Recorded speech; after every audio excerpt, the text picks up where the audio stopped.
Okay, Chris, you can go ahead and get us started. We've got a busy meeting today. Okay, sounds great.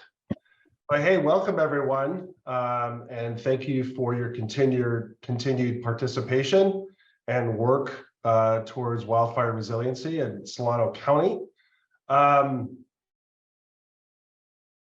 See, the main part of this meeting, as we stated in the sent out the agenda, is going over the Community Wildfire Protection Plan as it is right now in draft form, and being able to have and get feedback and to have discussion about the different elements of the plan, which is the basis for will be the basis for a lot of the work we do as far as wildfire resiliency into the future.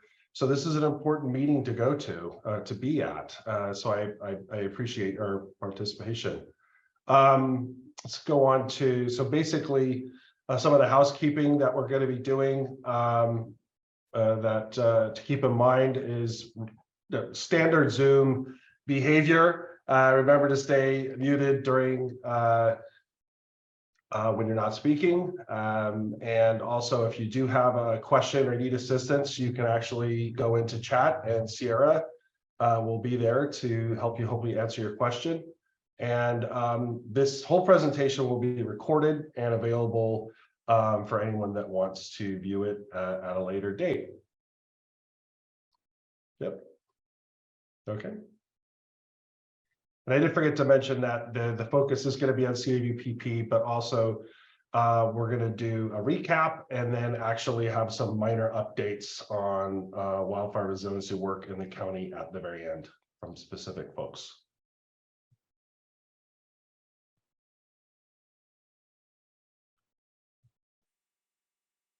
Okay. Pass it over to Vicky now. Sorry to stop sharing the screen. Awesome. Okay, let me share my screen.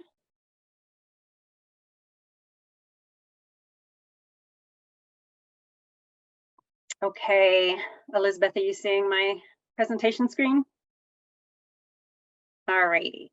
All right, well, hello everyone, and thank you to the Fire Safe Council for providing us this time to outreach to your members, and thanks to you all for joining this evening. We really appreciate it.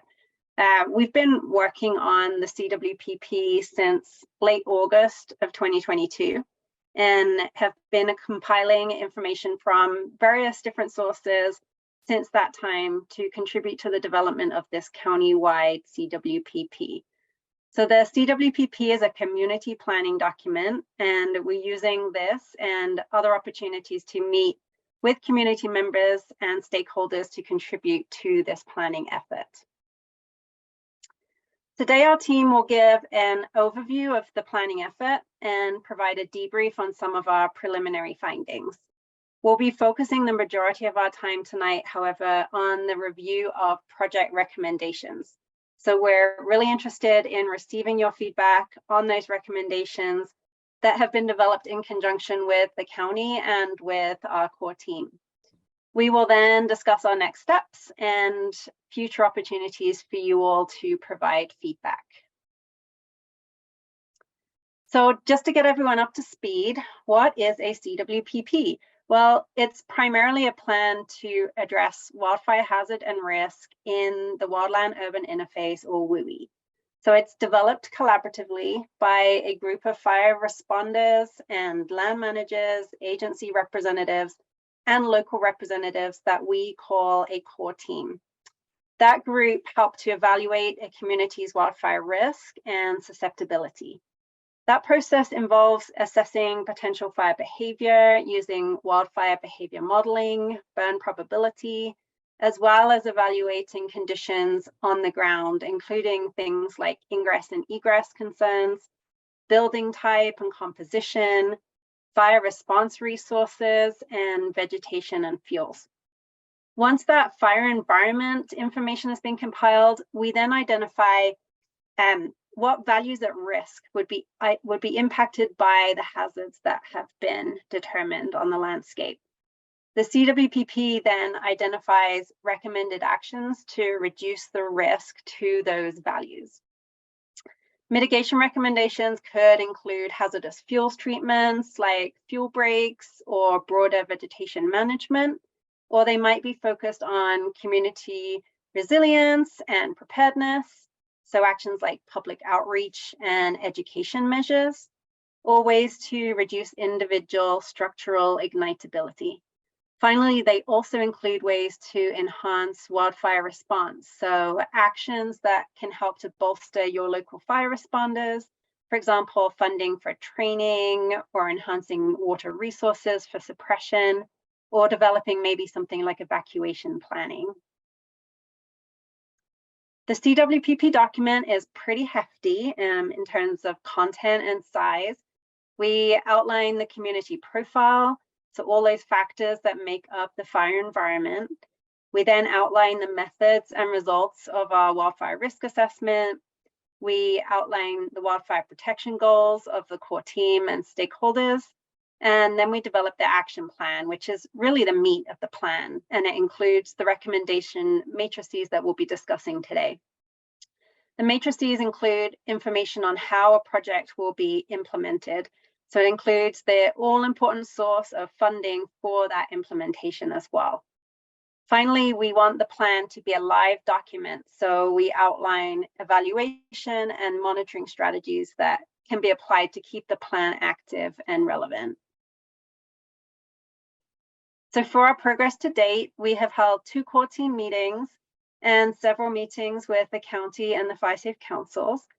We've held one-on-one meetings with the fire chiefs throughout the planning area to make sure that we are aligning the plan with their concerns and goals. We've had 1 public outreach event in December.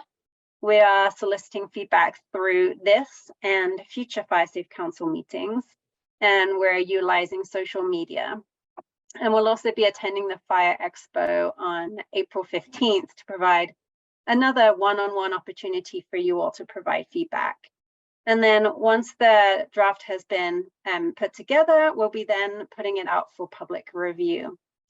We've carried out field assessments of the county WUI areas, and we've been developing data and maps that have been integrated into the wildfire risk and hazard assessment.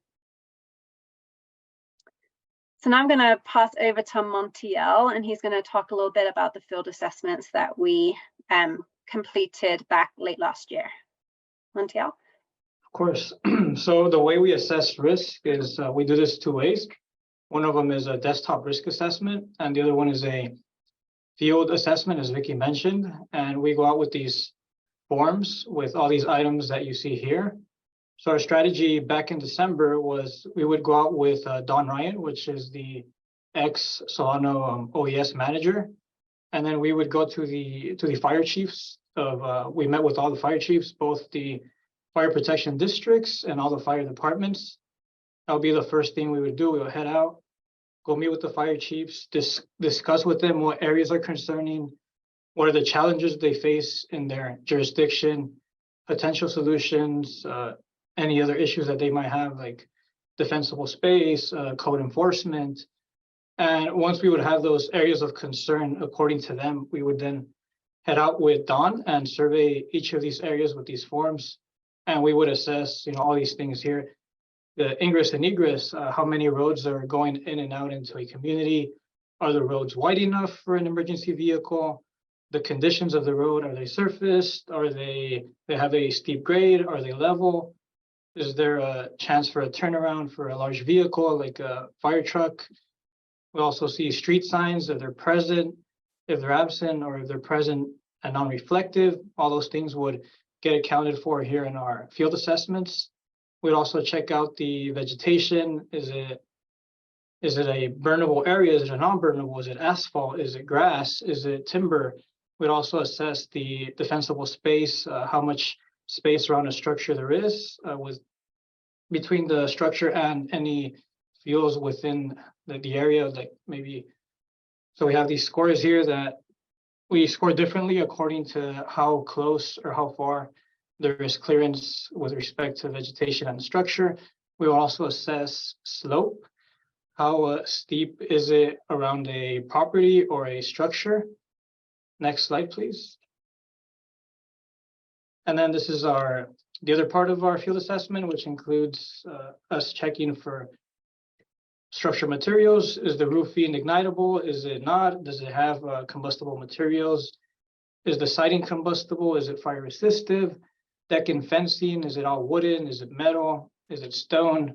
And then building setback from the slope, that's just assessing how far the structure is from the slope, because the closer it is to the slope, the faster fire travels up the slope.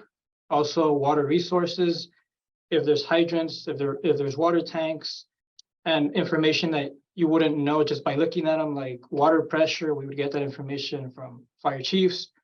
And also how far is it from an organized response? Are the utilities placed underground or above? Have there been any mitigation strategies for utilities? For example, in Pleasance Valley, we noted some power poles were being wrapped in, I think it was metal. And then also any additional factors that might increase risk. For example, topographic features, history of high fire occurrence. For example, the LNU all in the Vaca Mountains area, and also separation of adjacent structures. Next slide, please. And then here we have a summary of our findings in the field. And here, this table to the left, we have these sorted by the highest rating all the way to the lowest. And we have both Green Valley and Pleasance Valley as extreme with the highest rating. Green Valley scoring just 5 points more. I think this was due to the presence of the heavy timber fuels in the area that were connected with the crowns. The crowns were touching, there was poor separation, and there was just a lot of connectivity with the roofs and the canopy in that area, and also very steep topography. Pleasance Valley, a lot of the same issues that Green Valley, except that it was the topography was slightly less on an incline, and it didn't have those oaks that were all together in steep topography, but they still experienced all the other issues. One road in and out, creeks and ditches with down logs, narrow roads, limited turnarounds, and some areas with limited defensible space. One thing we did notice in Pleasance Valley was some of the structures have rebuilt with non-combustible materials. And we were told by the folks who were knowledgeable in the area that this was post LNU. Let's see what else. Yeah, so a lot of the areas had a poor coverage of hydrants. So most of the area in rural Vacaville, they did have hydrants, but there were some areas that there were very few between them. And going back to this list on the left here, we can see that a lot of the other cities some of them are rated highly. This is not the entire city itself, but rather the areas that were of concern to those fire chiefs. So for example, Vallejo here, we mainly surveyed that area that presses up against the SRA lands that are rated as high fire hazard severity zone. The same for Vacaville. It wasn't the urban core, it was mostly the rural areas. And then Dixon and Rio Vista, obviously they scored the lowest because they're very far apart from the high hazard area to the west of the county. And also other issues here for Green Valley was also similar to Pleasance Valley for water supply. So there we were told by the chiefs that their water pressure wasn't constantly tested, that it was pretty fragile to testing. And some differences here were that there's more creeks and ditches with a lot of overgrown and dry vegetation in Pleasance Valley versus Green Valley. And I think this summarizes our field assessments. So I'll pass it over to Angela for the desktop part. Thanks, Montiel. So like Montiel already mentioned, I'm going to talk about the desktop analysis. We presented this initially to the core team and then again to the public back in December when we were down there. So we take everything from a aerial and national data set, and it provides things like the vegetation, which translates to a fuel model. So it just looks at how vegetation burns. So just a different way to classify it. Then we run the fire modeling like Vicki mentioned, and we get outputs such as the rate of spread, how fast your fire is moving, the flame length, the suppression difficulty index, which brings in if a crew were out there to suppress an ongoing wildfire, how difficult is that? And that's not just your fire behavior, but also the access, distance from roads, the steep topography, etc.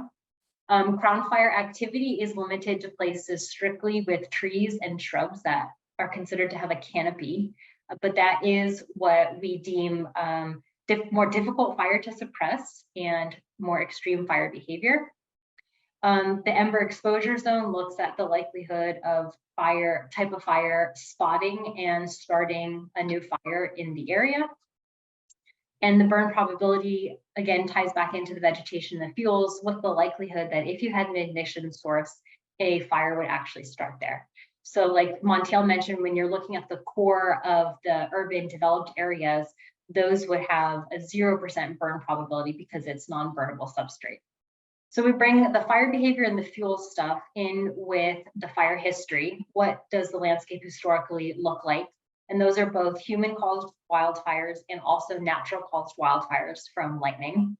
Highly valued resources. That is anything from critical infrastructure like roads and railways to utility lines, hospitals, schools, government facilities, anything that is critical to socioeconomic activity.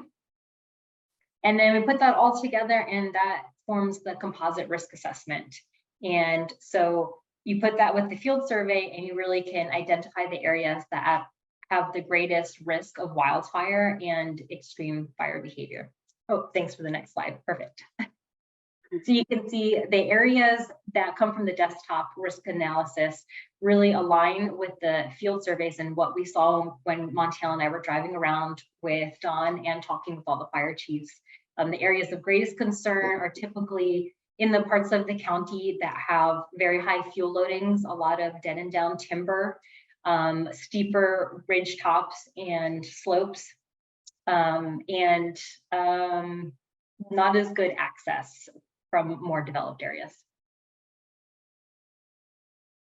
Next slide.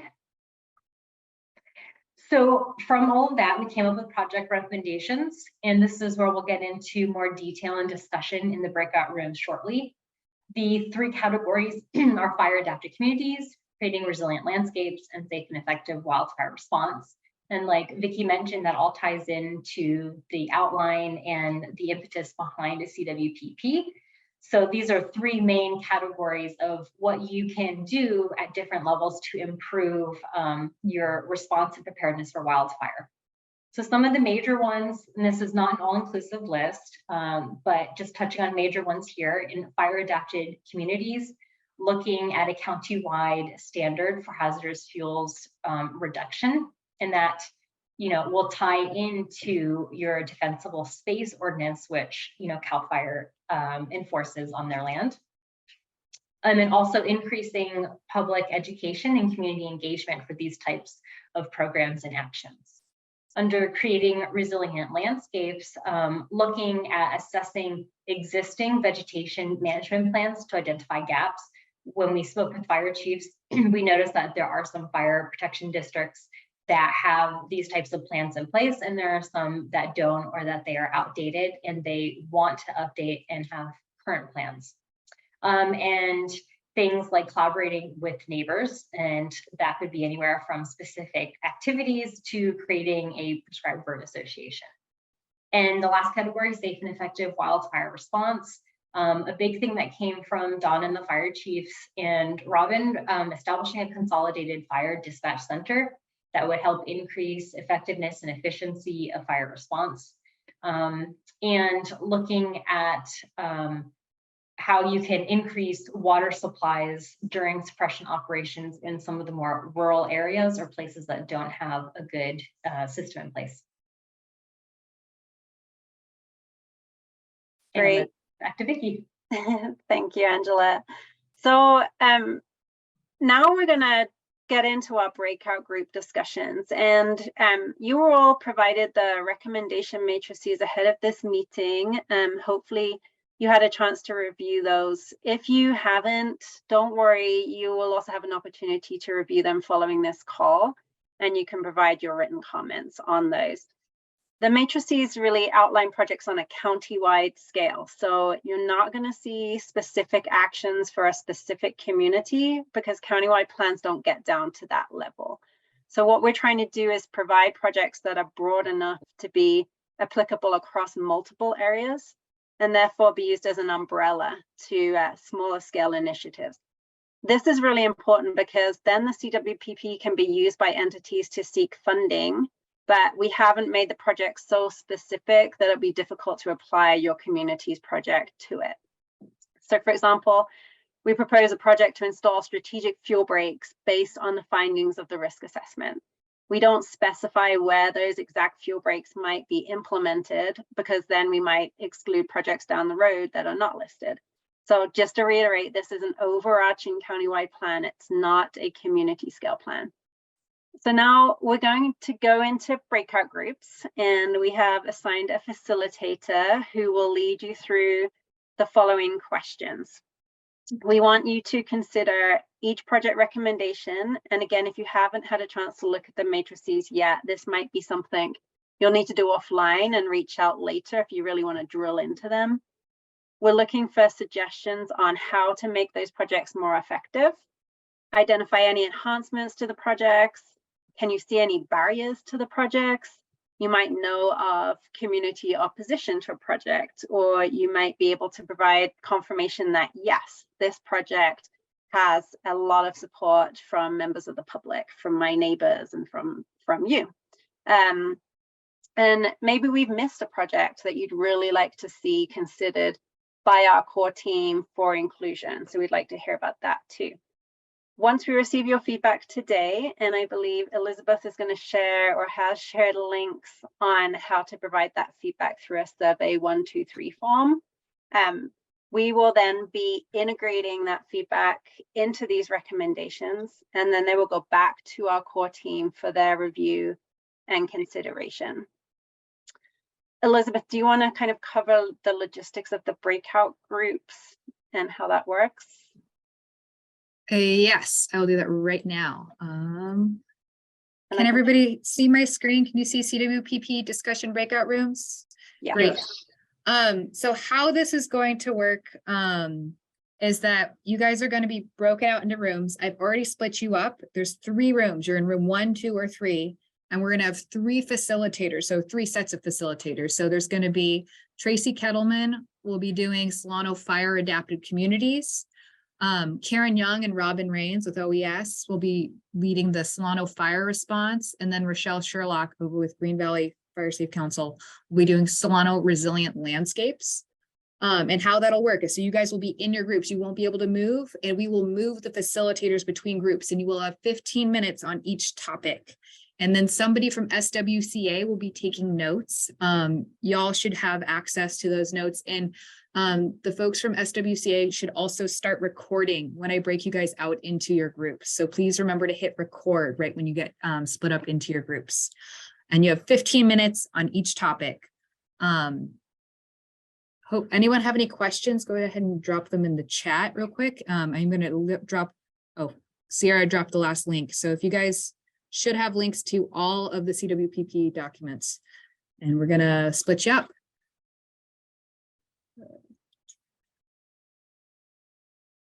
Of different areas represented here.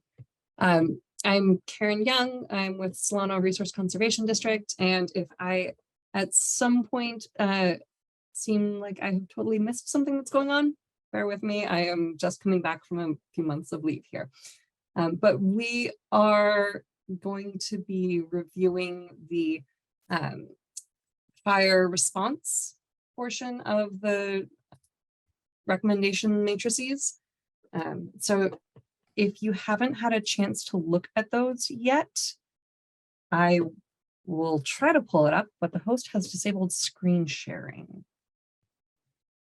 Angela, are you a co-host? I can do it. Oh, Robyn, yes. Oh, perfect. Thanks, Robyn. Okay.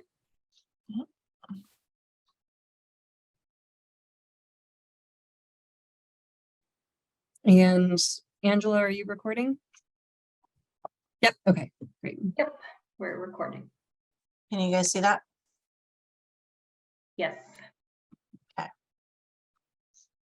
So I know that some of you are familiar with this because you were in the room when the core team was meeting and people were coming up with suggestions to put on the recommendations list. But having had a chance to review them, our prompts for our discussion today are: how effective do these recommendations seem? What are your thoughts on them? How can we make them more effective? Are there any enhancements or possible barriers and solutions? And additional measures you would like to see? So there we go. Thanks, Robyn.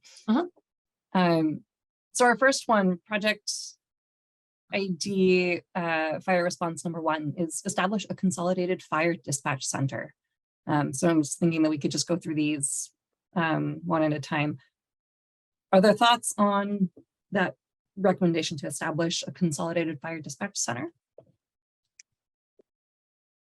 Robyn, you might be the person best able to explain this one for folks. Yeah, so excuse me. So right now there are a number of different dispatch centers in the county. The cities have their own, with the exception of Dixon and Rio Vista. The districts and the city of Dixon and Rio Vista are dispatched by Solano Dispatch. And then Cordelia is now dispatced by City of Fairfield. So in this consolidated future, all of the fire agencies, district or department would be dispatched from a single location, which is a much more efficient and effective way of providing service to the community. I can answer any questions that anyone has about how it would work or what it would look like or what it could look like, because there are a number of different ways it could look.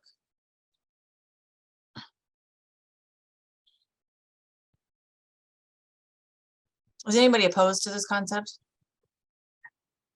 David, I Nobody see should you be unmuted. opposed. Nobody should be opposed to this concept. I mean, do we need to, I mean, it's pretty straightforward. Is it something that you guys want to discuss or talk about, or is it just, we all agree, let's straightforward. do it? Do it. All in Yeah. favor? Go. Aye. Our next one, establishing a dedicated countywide fire marshal and wildfire coordinator positions. And that doesn't really talk, it notes that the wildfire coordinator position is currently grant funded. I'm guessing that that's referring to the county coordinator role. Is that right, Robyn? Okay. So it's currently funded through the California Fire Safe Council grant. But in this scenario, it would be a permanent position created. And then the fire marshal, county fire marshal right now is a secondary duty to the building official. So this would pull that responsibility out and create its own standalone position is the recommendation. Is that recommended by the Board of Supervisors? No, so these recommendations came out of the meeting that we had with the stakeholders, the fire agencies, the community, the fire safe councils. That's where these recommendations are coming from. In order to do it, we would have to go to the board, and the Board of Supervisors would have to approve it because it would be a new classification. All right. It's a good question. And Robyn, you would know this probably, that countywide fire marshal position would be out of OES in the sheriff's office. Is that right? Honestly, it could live in a couple of different places. So that would be a discussion with the board and the fire agencies and whatever. It would be a discussion and then a recommendation to the board. But there's no reason why it couldn't be under OES if that's what people wanted to do. Are there any Would the fire marshal have one radio? Would the fire marshal have one point of contact? It sounds like a dumb question, but I used to have Thanksgiving and Christmas dinner with the fire marshal, and he had 9 radios that he had to respond to. So that goes to, I think it's, oh, that goes to the next one on the list is the interoperability. So as we improve the radio interoperability, it greatly limits the number of radios someone would need to carry around. As it stands right now, we have multi-band radios. So yeah, it would be one radio. We do have multiple radio systems happening right now, and we're working towards that interoperability. But as a workaround, we have purchased equipment that can be used on all of the existing radio systems. So yeah, it would be one radio, and they would report, they would have a chain of command to report through.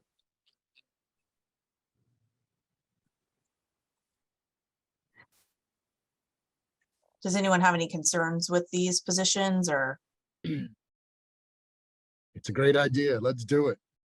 Yeah, I agree. It's a wonderful idea.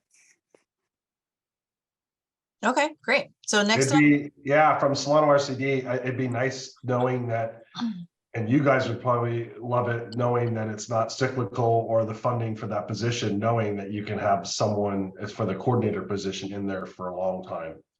Stability.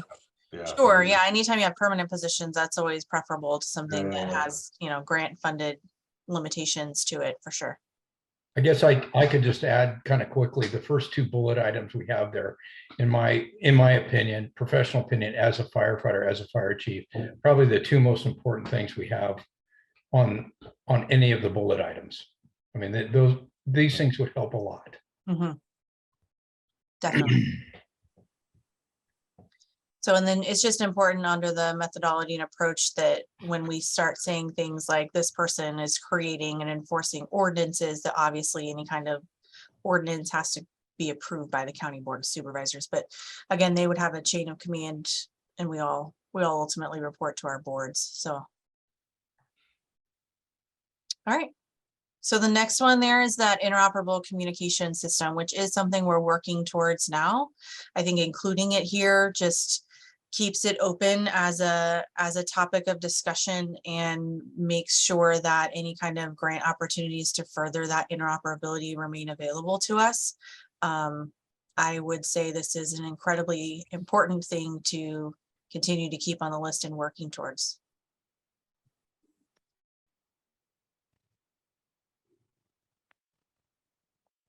Any thoughts or questions on kind of where we're at with that, or how that looks now, or?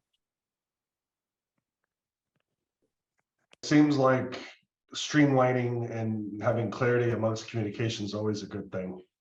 Always. It's always the after action item, right? Communication. Yeah. Okay, investigating ways to support fire prevention and protection services in unincorporated and rural areas. So that's, you know, identifying any kind of fiscal support that we could use towards serving those underserved communities. I think this goes into the second page on methodology. So this could include, you know, going forward again with a new tax measure. This is identifying a dedicated tax measure. We're not going to debate the politics of the previous tax measure, but so that's one of the potential options of things that we can look towards doing. Consolidation of actually all of the fire, similar to, I mean, if you look at like Contra Costa as a single fire department, department and districts are all together. So that would be one of the things that could be done that would change fiscally how things are set up now. Increasing capacity in communities with expanding development. Obviously, we're expanding everywhere in unincorporated and in incorporated areas. So it's definitely something that needs to be a consideration. And then in promoting that, volunteerism and recruitment definitely is always an ongoing need.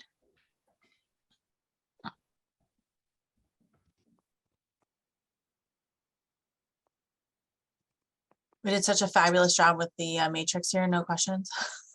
I was actually going to bring up one question about that, the proposal to, or idea to possibly consolidate departments. am I remembering that there was some opposition to that during that second core team meeting? Or is that ersatz? I don't know that there's opposition to it. I think that, well, I mean, it depends on who the stakeholders are, right? So we've had discussions on consolidation of fire districts. I don't know that there's been discussions on full county consolidation with the cities. So that's something that those conversations would need to begin. I don't want to say there's opposition to it, but I don't know of any city fire chief that's saying, hey, yeah, let's all join together. Not saying that they wouldn't, just saying that that's a conversation that I don't think has happened. The fire district consolidation is an ongoing conversation, sure. Okay, it might have been a comment from a department that I heard then. Hey, this is David. I'd offer more impact, but I know we're tight on time, and I was hoping we got through the whole list and It's so- not that much longer, David. We do have we have a couple more, but not too many more. Do you have comments on this one? Well, I think this one has a tremendous impact potentially on the community. You know, specifically with regards to recruitment, retention of new volunteers and such. The fire service and public services in general are, you know, absolutely having a tremendous impact trying to recruit and retain people.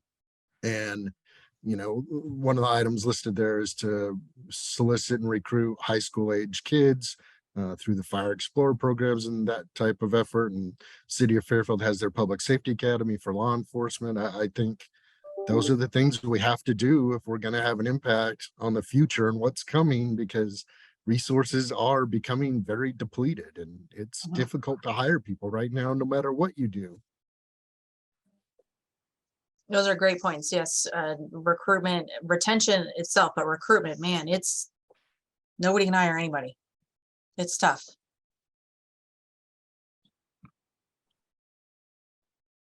Does anything need to be added here? Do you guys have any additional thoughts on how we can fiscally support? One of the things, and I don't know where it fits in on the matrix versus the maps that we saw, but I feel like someone needs to be able to explain or call out to the public, because the layperson doesn't understand the importance of fire station locations with regards to response time and how it correlates to wildfires and wildfire response. The faster you get to a wildfire, the smaller you keep the wildfire, the more successes you're going to experience in making sure that that fire stays small. And somewhere I feel like that kind of needs to be explained to the layperson that may not understand the criticalness of that. Okay, yeah, we can make sure that that's Angela, you're taking notes, right? So I'm gonna move through. I think I just got a note that said we might only have a minute left here. So those are great points, David. I know Angela has those down. We can make sure that that's somehow incorporated in the body of the message here. So quickly, we've got, you know, supplemental staffing for my team in OES in the efforts that we do on wildfire preparedness, prevention, response, recovery. Is anyone opposed to that? I'll take it. Conducting assessment.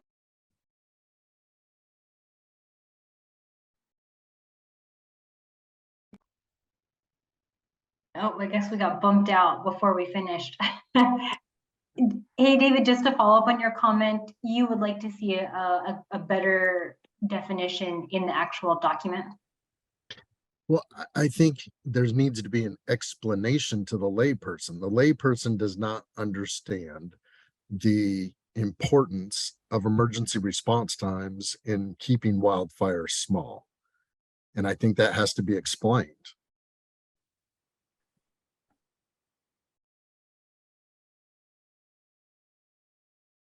Hi, everyone. I think I know everybody on this call, but at least the faces that I can see. I'm looking forward to having this conversation. Did you all get a chance to read the document and understand what we're talking about in terms of creating resilient landscapes? Is there anyone who doesn't feel really comfortable with that? Because we can just touch them at a high level and then dive into your reactions to these proposed recommendations. So everyone I see here, I think, is experienced in terms of the video. let me just real quick, I'll just hit a couple things because I see some names that I'm not familiar with. So in creating resilient landscapes, we're talking about hazardous fuels removal. We want to create a landscape that can actually be very resilient to wildfire. Some of the recommendations that were hit very quickly at the very beginning is really around assessing existing vegetation management plans and identifying gaps. And so the ultimate outcome for that would be to create a multi-jurisdictional vegetation management plan to manage vegetation in and around homes, residents, and throughout the communities, as well as in the rural areas. To install strategic fuel breaks throughout the county, and that's very much like the Green Valley, Fire Safe. We've got a ridgetop fire break that we're working right now on. We've got a shaded fuel break we're working on, and the goal of those fuel breaks is really to slow the spread of wildfire and to give firefighters an opportunity to set up a command and suppress the fire. With that, it could be ridgetops, it could be rivers, it could be roads. Widening those roads and letting those serve as a fuel break. The other recommendation is to identify potential hazardous fuel treatments along riparian corridors. We're talking there with the creeks, the rivers, the waterways, and really working with homeowners to identify and begin to thin some of the vegetation in those areas. Utilizing risk assessments to identify priority areas for treatment. And in those utilizing the risk assessment, we're really talking about environmental impact reviews, so that when the treatment and the hazardous fuels removed, where all the environmental considerations have been understood and the recommendations for that have been followed. Establishing a prescribed burn association, right, to use prescribed burn in the county, and then working collaboratively across county lines with both Napa and Solano counties to do this work, where we would share shape files. We would understand where those fuel breaks and fuel reduction projects were, so we could have a better sense of where the threats lie in all the different counties. So with that, what I would love to do is hear from each of you. What are your thoughts on the project recommendations and how effective do they seem? How can we make them more effective? And do you see any barriers? So whoever would like to go first, and I would love to have, like it can be Rose. I know that there's a couple, but maybe anybody we have Pamela, Sherry, Anne, Marie, Jean, Angela. Oh, Angela, not Angela. What are your thoughts? These recommendations seem like they would be appropriate for creating resilient landscapes, reducing wildfire risk. This right, is Rochelle. Jean. I think that you recommend. Oh, go ahead, Jean. I'm sorry. Oh, no. I was just going to say, I think these are wonderful recommendations and well thought out and workable. Oh, wow, that's fabulous. Thank you. Do you see any, implementation barriers that might come up, any resistance that might result from these particular approaches?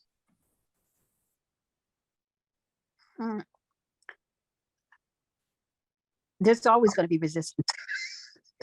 But just off the top of my head, I couldn't even imagine someone being resistant to creating resilient landscapes.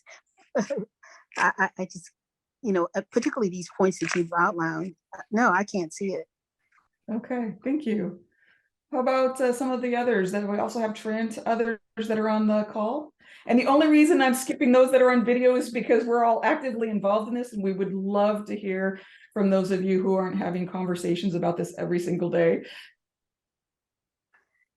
As a Green Valley resident, I just remember how horrific things were a couple of years ago when we had the wildfires and we were out of our house because we're along Green Valley, Twin Sisters Corridor, and how horrific it was. And I think this is wonderful. Oh, fabulous. Thank you. Any others on the call? I'll open Rochelle, it up it's to the David. video. Go jump in, David. So the thing that I enjoy about this, and this very well, is that when emergency responders respond to a fire, it's typically a reactive measure. And the things that these plans are doing is they're creating proactive measures that will allow the fire service to make more offensive or defensive tactics with their fire responses. Whereas currently they're almost always in a mode of being defensive, trying to do structure protection, try to, anchor the fire and establish fire and start fire attack. This will allow more proactive measures for the emergency responders. One of the things that I did want to challenge as far as priorities is on item FAC 7. It lists Caltrans, roadside mowing as a low priority.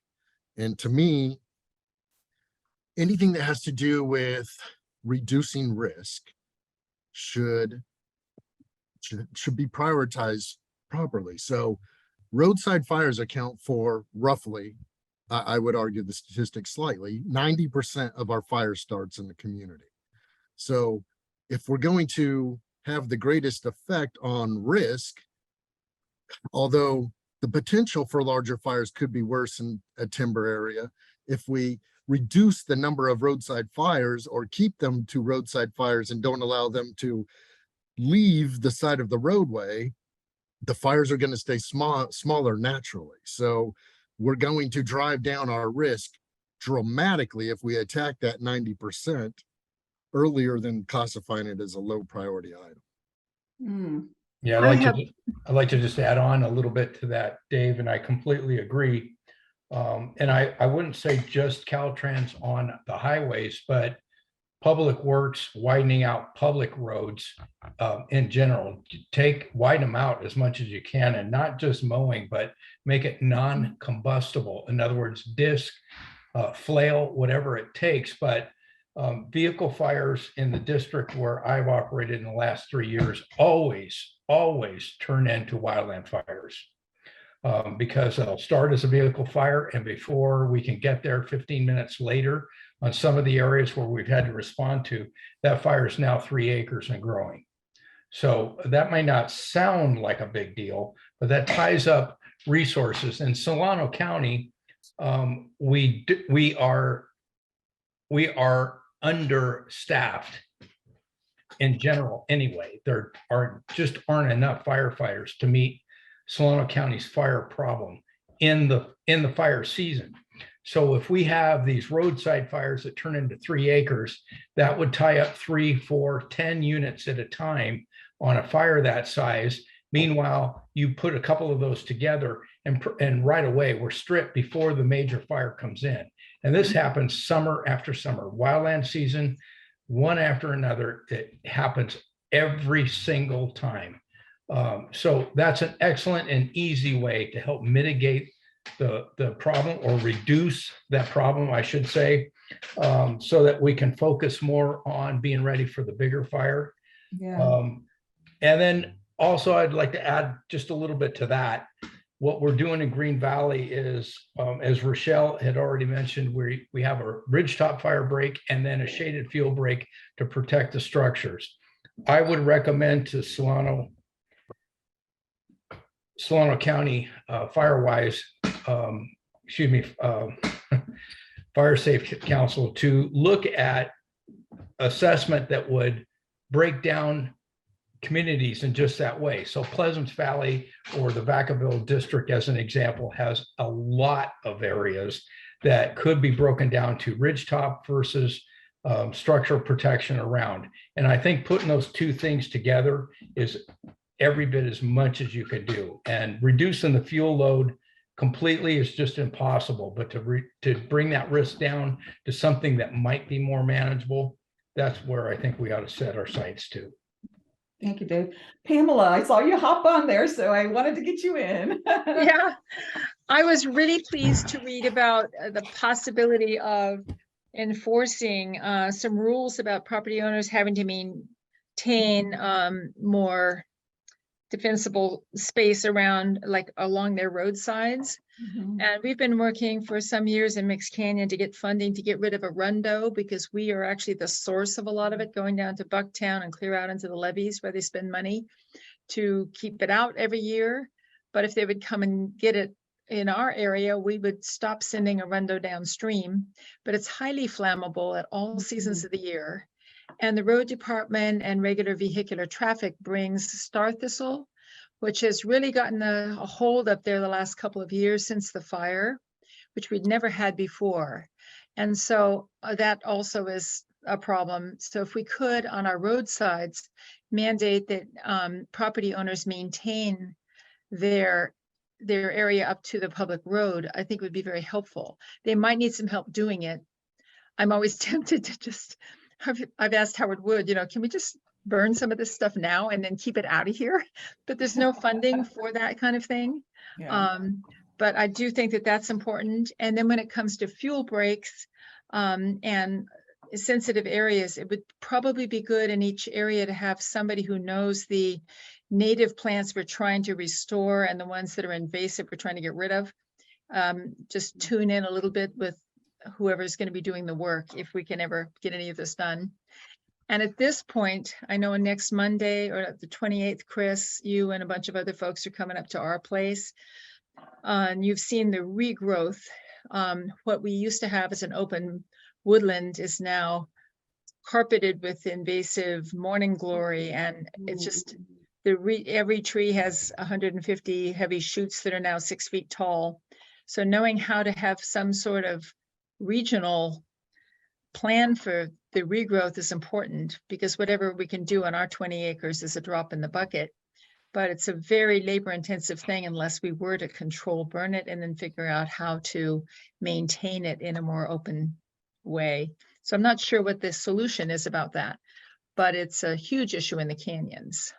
What's in the previous group, actually, there were 2 foresters that were in there. And so one of the things they talked about was that around, we have to be careful that we don't lose our oaks. That we've lost a lot of oaks. We're at risk of losing a lot more oaks if we don't manage vegetation, both in terms of like reforestation, replanting, and managing those invasive species at the same time. We'll end up with shrub fields, and it'll really dramatically change the environment. So that's a really glad that you called that out, and sorry you're having such experience with that. Other things, and actually I'm just looking at this, creating resilience landscapes, the invasive species was missing. Oaks. Okay, so it's given us 1 minute. If you had some thoughts and ideas and you didn't get a chance to speak, please just jot them down in the chat. We'll be able to pick those. The chat is saved and it can be added, so your input will be included. But is there anyone else who would like to share their kind of reactions? They think these are effective, additional recommendations, modifications? Please just go ahead and unmute yourself and speak.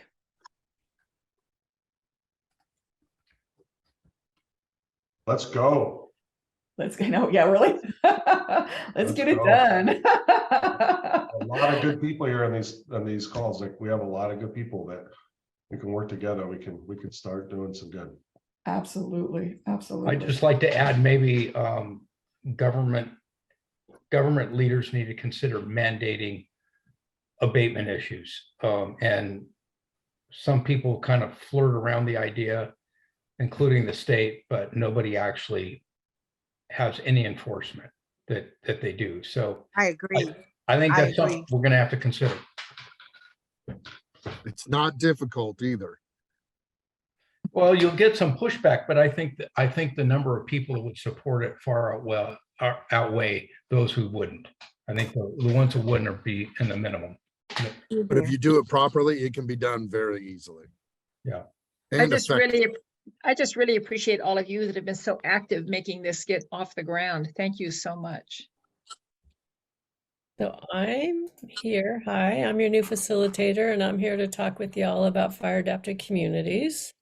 And I'm going to put in the chat the link to this one. And this is your last of the 3 sessions of the CWPP. So you've talked about what to do at the landscape scale. You've talked about what to do in terms of fire suppression. And so now we're talking about what to do in terms of community preparedness. And so there are eight recommendations. I'm going to run through them real quick, and then we can go through them slower. So the first one is to create a countywide ordinance to address hazardous fuels on private property. So it would basically be, it would empower the county to be able to go in at the very last after trying educational efforts and working with the fire department and local fire safe councils to get people to meet the requirements, defensible space requirements and such. The second one is creating a countywide ordinance for emergency access and right of entry agreements, which includes standardizing emergency locks, standardizing signage, addressing, etc., and providing basic right of entry for when the county prioritizes, the county or the Fire Safe Council prioritizes fuel treatments, those landscape fuel treatments that you probably talked about in one of your previous sessions. Developing a comprehensive public education and community engagement program. This is a lot of what the Fire Safe Council has been talking about over the last few months, both with the local fire safe councils and the countywide fire safe councils, as being really the ambassadors to residents throughout Solano County, providing access to resources, informations, trainings, etc. Then number 4 is promoting and expanding the countywide program to assist property owners with defensible space and home hardening measures, addressing and signage and green waste disposal. So this builds on that education, and this happens before the county ordinance of providing the resources and helping residents to meet the requirements of the law and the priorities of the CWPP. Number 5 is conducting initial assessment of ingress and egress issues to identify service planning gaps in regarding evacuation efforts. So where are those priority evacuation routes and what do we need to do to make them safe and effective for people to be able to evacuate and for first responders to get in. Number 6 is increasing awareness of the emergency notification system. That's Alert Solano. Number 7 is maintaining roadside clearance along highways. So doing, taking a step further out to those county and public roads. And number 8 is partnering and working with adjacent counties to collaborate on mutually beneficial projects. And I see Sherry's here from Napa County. We had Tanya and one of the other, and Heather's here from Yolo. So you've got your adjacent counties here. So I'm going to move us back. I'm going to move us back up to the top. Any comments or anyone that you'd specifically like me to go to? And Angela, let me know if you need me to stop or do anything for you to take notes. So what do y'all think about these? Anything you'd like to add? Any barriers you see? Anything that we might do to enhance any of these? Are they realistic? I know there's, go ahead. I think it'd be fantastic to have a chipper come in. I know I'm temporarily or maybe permanently down here in Santa Cruz County, and they move a chipper from property to property. If you get everything ready to go, they will come in and chip that up, as opposed to people having to burn, which is what we're doing at our Mixed Canyon place, is just trying to continually keep after all the dead stuff. But a chipper would help. As far as gate entry, I think it would be great if there was a notification system, because we have not had good luck up there with having a standardized lock. And for those of us that are no longer there but have tools and things, it's threatening to have a standardized lock because people can get into them. So if they can say, please have your gate open at such and such a time, we're going to come up and do an inspection, that would be preferable to me. But I think all of these are good ideas, so I would not want to hamper the process. Thank you. Other thoughts? And you saw Pamela here, number 4 is the chipper. Yeah. I'm sorry if you were trying to go through them in order. No, not at all. Okay. Whatever. I think actually chippers certainly need more than 1, 2, 3, 4, whatever, but I think that's a great idea. I also see we just got done talking about, I think it's your item number 4, 3 or 4. Let's see. I just saw it was up a little bit about mandating. We just had a discussion about that, mandating ordinances that actually that are enforced. We actually enforce them and not talk about it and say what a great idea and then go away. So hopefully, and I'm quite sure we'll get to that point at some point. I'm sure something is going to mandate that. It just seems to take a long time. Well, and this countywide ordinance does give the county some authorities. There are some state laws that they can use if they have an ordinance. So you know, this model is Fire Safe Councils go and talk to their neighbors, share resources, help people do the work as much as possible. And then the fire departments come in and see, have you done the work? And if not, then the next level of, okay, what do you need to do the work? And you really need to do it. And then if you're really not getting anywhere, that's where an ordinance like this comes in, and the county can actually hire people to go in or use county employees to go in and treat it and then charge you. And this Yeah, tends to be really, Solano County's talked about that for a couple of years, but we just, for some reason, haven't gotten any traction. There's another issue that some people up in the watershed own, 300 acres, 150 acres or something, and it's all totally unmanageable at this point, and almost nobody lives up there anymore. So we are going to have a little more of a regional solution, because that's going to be impossible for any very concerned landowners to take care of it. my experience with them, and I don't think anything's been drafted yet, is that usually it means that you have to meet whatever the laws are. So you need to make sure you have your defensible space. You need to be clearing fuels around roads and evacuation routes, something that would be a public hazard to others. Okay. I'm not going to say you have to go treat all your 300 acres, because that's not real. And the county, it's not real to think that the county is going to go do it either, just because they have this ordinance. Yeah. There's a lot of priority areas. Close to homes, close to roads. Although if we Tracy- did do more of a regional thing, it would create a lot more safety for people down in Pleasance Valley and other areas if the canyons didn't overgrow in a crazy way, because they really have for the first time in my 60 years up there. So they're pretty bad right now. And that's the landscape resilience section, what you spoke about with Rochelle. And so that's something to look at when you do your review. Go ahead, David. So on item FAC 5, I believe that was listed as a medium priority. Oh, I don't have the priorities here, but yeah, go ahead. This one, the initial assessment. Right. So to me, that seems like it should be, because it has to do with ingress, egress. To me, that seems like it should be a high priority with all the dead, dying, and down trees. You know, I drove up Pleasance Valley over the weekend, and I was again shocked how many dead, dying, and down trees there are within 20 foot of the roadway, just waiting to become an obstruction to access egress, whether it's individuals trying to exit for an emergency or emergency access for first responders. It just, to me, that should be a high priority item. Thank you.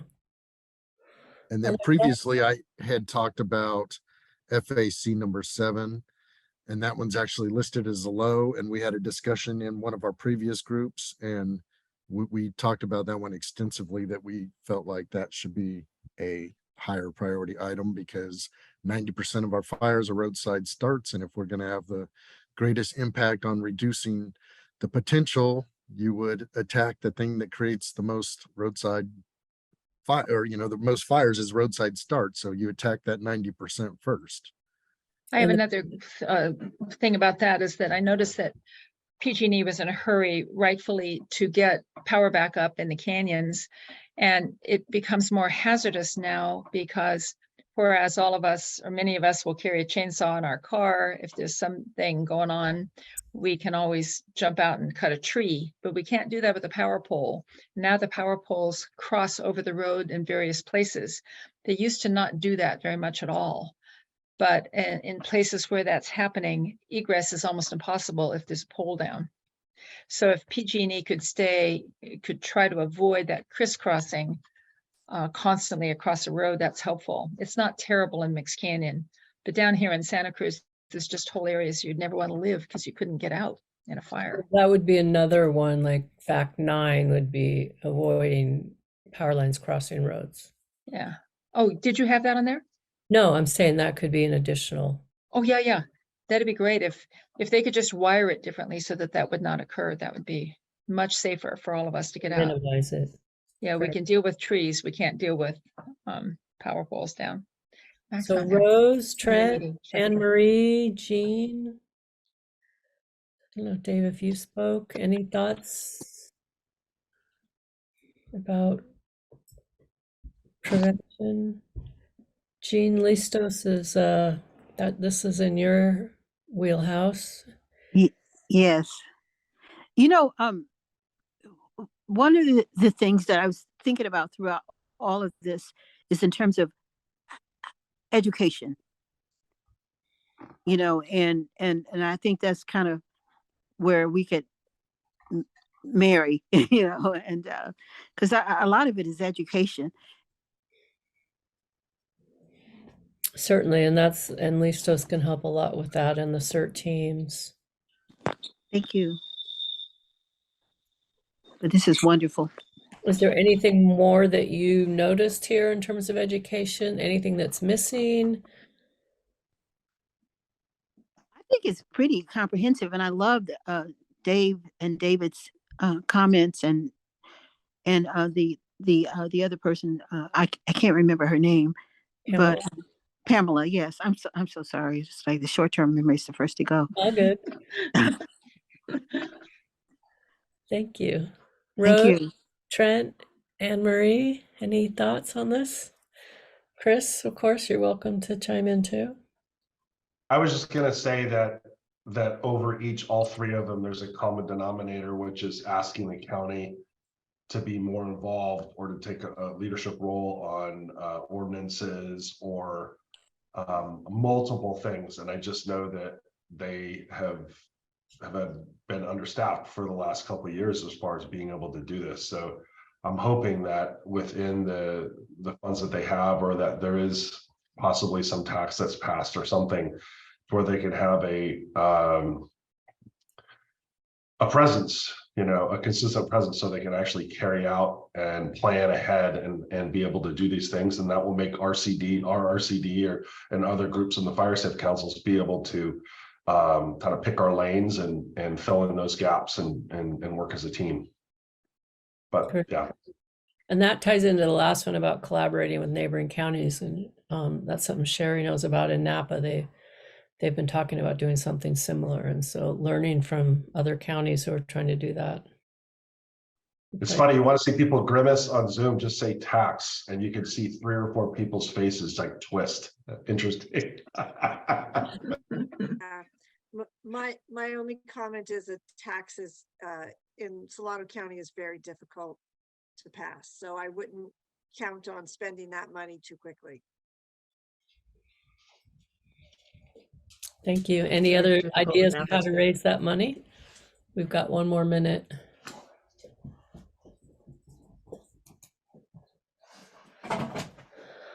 Final thoughts on how to promote fire adapted communities in Solano County?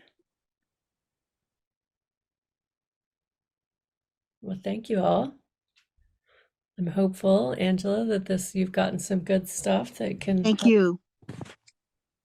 Yeah. Thanks, Tracy. Okay, it looks like we're going to be heading out. Well, we've got 30 seconds if anybody's got any last thoughts.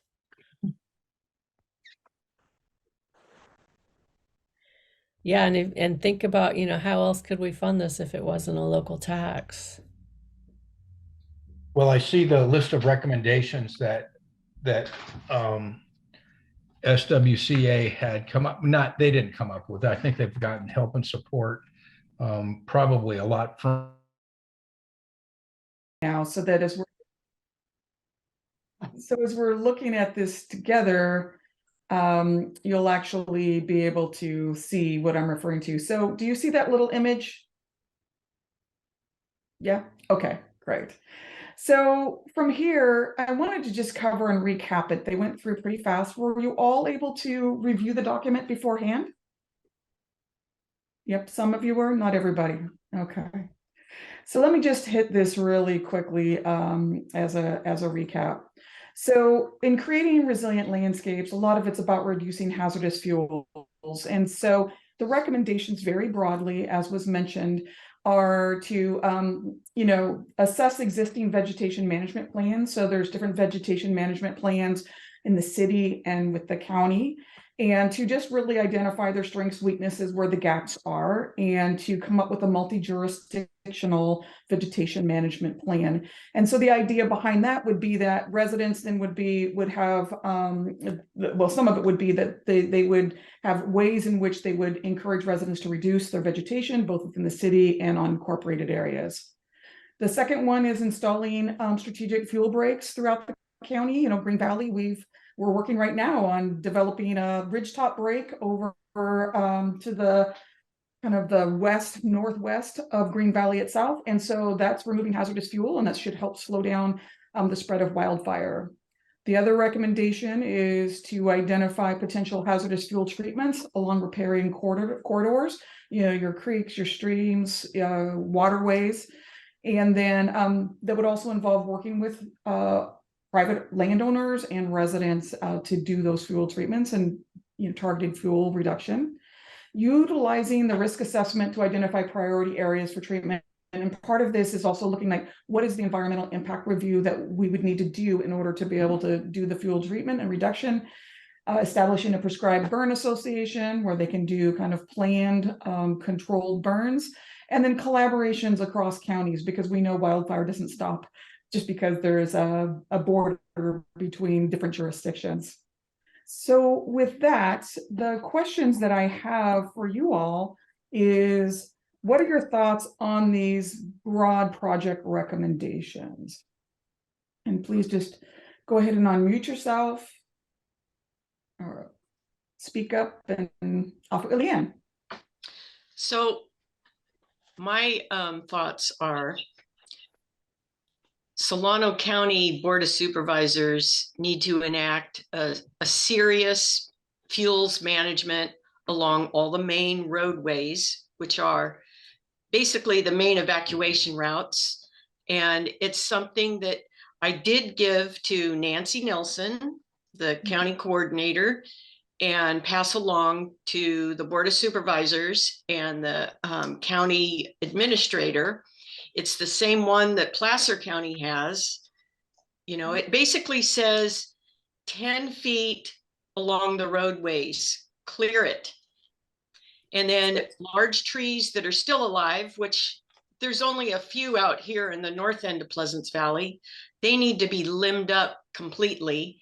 And the thick tree stands thinned so that we can eliminate crown fires.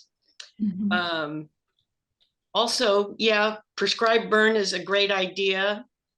You may not get a lot of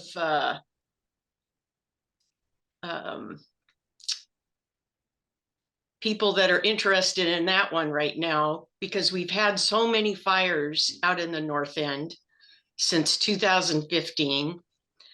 That would be a hard sell. I don't know. I've done enough complaining about all the dead burned trees out here, and they finally fell over during the latest storms and actually closed the road up on Pleasants Valley just before Pewter Creek Road. Wow. So then the county had to come out and clean it up. And they had some poor tree trimming company, I think it was Atlas, on the side of the slide in a rainstorm, cutting down the gigantic burned trees. I mean, why can't this be taken care of during the dry season? Yeah. So what I'm hearing is a couple of things. One, regarding the installing strategic fuel breaks, that does include roadways. It includes ridge tops. It includes river streams areas where we can create some of those. So definitely working along the roads. I heard that loud and clear. Working on opening up the canopies and reducing some of the fuels in those key places. It was great also to hear you also identify, Leanne, some places where you think people might have some objections around prescribed burns, because part of the project recommendations is they want to know what challenges these recommendations might encounter from the public. What about others? Would love to hear from others. I would also be not in favor of prescribed burns because they can get out of control. And to me, that's scary. I don't want to have my house burned down. The other thing is that I agree about the roadways and our evacuation route. Solano County has not cleaned up the dead debris, the dead vegetation along the roadways. What they do is they spray chemicals on it to kill things, and that's it. And instead of actually removing the dead trees and branches, especially along, northern Pleasance Valley, Pewter Creek Road, in northern Solano County. Also, wherever the creeks flow, the fire goes. And some of that land is Solano County land, and they need to clean up those dead trees. Yeah, along those riparian corridors. Just one thing I want to speak to real quick, and then thank you for those call outs, also expressing some concern. The whole notion around prescribed burns is that they would evaluate the safety of the burn. And we won't go into the specifics of it, but that's part of what a prescribed burn is supposed to be, is that they wouldn't do anything that if the weather, the landscape, if it created any kind of public safety issue, ideally. So, but it's good to know that there would be some resistance, minimally some definite education engagement. And Rochelle, yeah, I can answer or just give a perspective from the other side of the creek, which is the Yolo County RCD just started a prescribed burn association. And we have had no resistance. And most importantly, the local fire protection district chiefs are really supportive. So they will either be doing training at the same time as, with their volunteers, et cetera. So there'll be lots of engines out there. So it's not just saying, we're going to drop a match here and burn off some fuel and hope your house doesn't get burned down. It is also very well planned, and not in the summer. It's a spring or fall activity. Yes, and it'll be great to learn from you, Tanya, and the work of this new prescribed burn association. David. Yeah, I appreciate the comments that were made about the what's going on with the LNU complex area.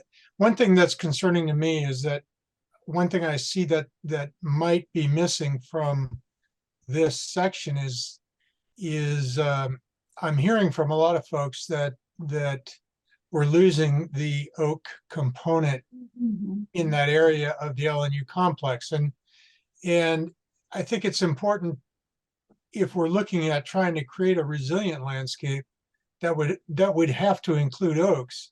So it might be that we need to assess the situation with the native tree vegetation, especially up in that area, and see if we need to start a reforestation effort to get those oaks back.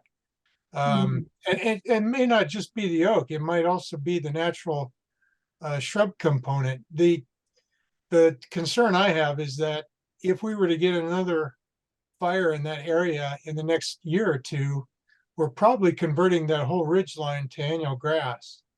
And that would not be desirable from anyone's perspective in terms of trying to protect Pleasance Valley or the Napa side of it, depending on which way the wind's blowing.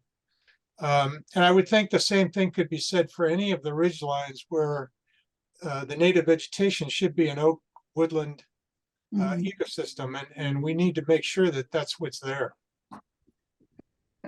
David, I so appreciate that perspective. I know that in Green Valley, we've heard a lot of sudden oak death. There's a lot of concerns about there's dead oaks up there, down oaks up there, and a lot of concerns about those oaks. So really glad that you brought that up and brought such a great perspective. Others? I'll chime in. Oh, okay, Matthew, go ahead, Kenny, and then Matthew, you go next. Okay. So I'll chime in because of all the talk about the prescribed burn. My name is Kenny Doss with the Yolo Solano Air Quality Management District. The Air District wants to accomplish the prescribed burning that folks want to do in our portion of Solano County. So as kind of the Air Quality Management District that serves the the northern part of Solano County, we want to work with all the stakeholders to accomplish the prescribed burning that wants to get done in a manner that's sort of responsible for air quality in the region. So we want to be part of the solution to what the folks in Solano County want to do in terms of prescribed burning.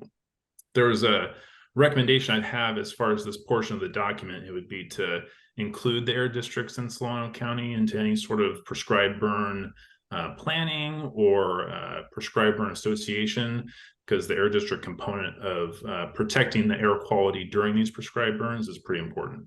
So just here to sort of reiterate the air district component of things and to make sure that folks know that we want to work with all the stakeholders to try to get this prescribed burning done where it's appropriate. Love it. That's a great additional recommendation to augment. Thank you, Kenny. Matthew. I got to listening to that and I can't remember what I was going to say actually. Well, part of what I was going to say is building on David's comment. One of the things that we quite often overlook when we're looking at shaded fuel breaks is the successional stage of oaks. And so they're treated like shrubs. And what happens is we end up taking them out when they're young rather than having that multi-year serial stage kind of based development in how we look at shaded fuel breaks in particular. And so that's quite often a challenge. One of the ways that is successfully handled in a lot of these kind of documents is kind of the concept of mosaic habitats, to where when we're looking at how to mitigate risk, we don't need to look at 100% of that landscape. We sometimes need that level of diversity that's achieved by not treating certain areas and kind of letting them do their thing. That has both the benefits of providing those seed source areas when you do have regeneration issues, but it also allows us to get the most effect by applying fuels mitigation money where it's most effective.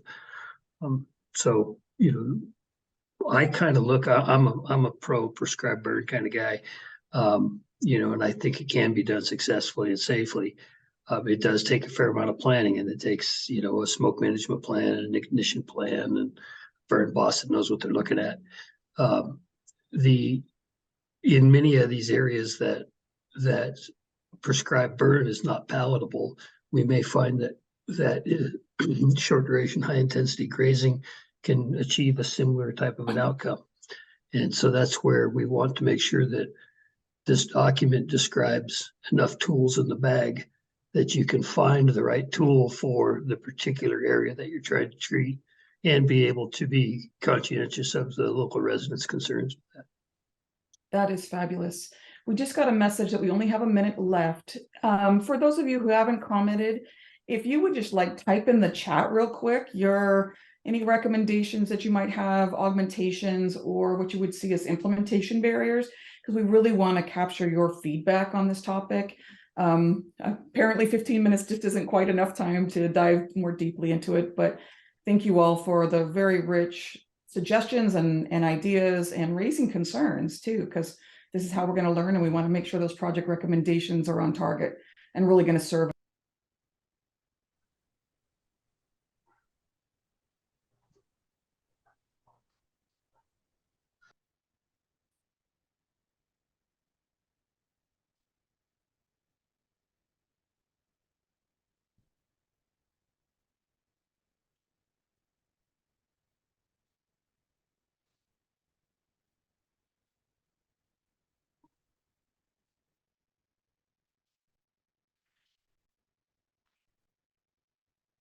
Wonder what happened there.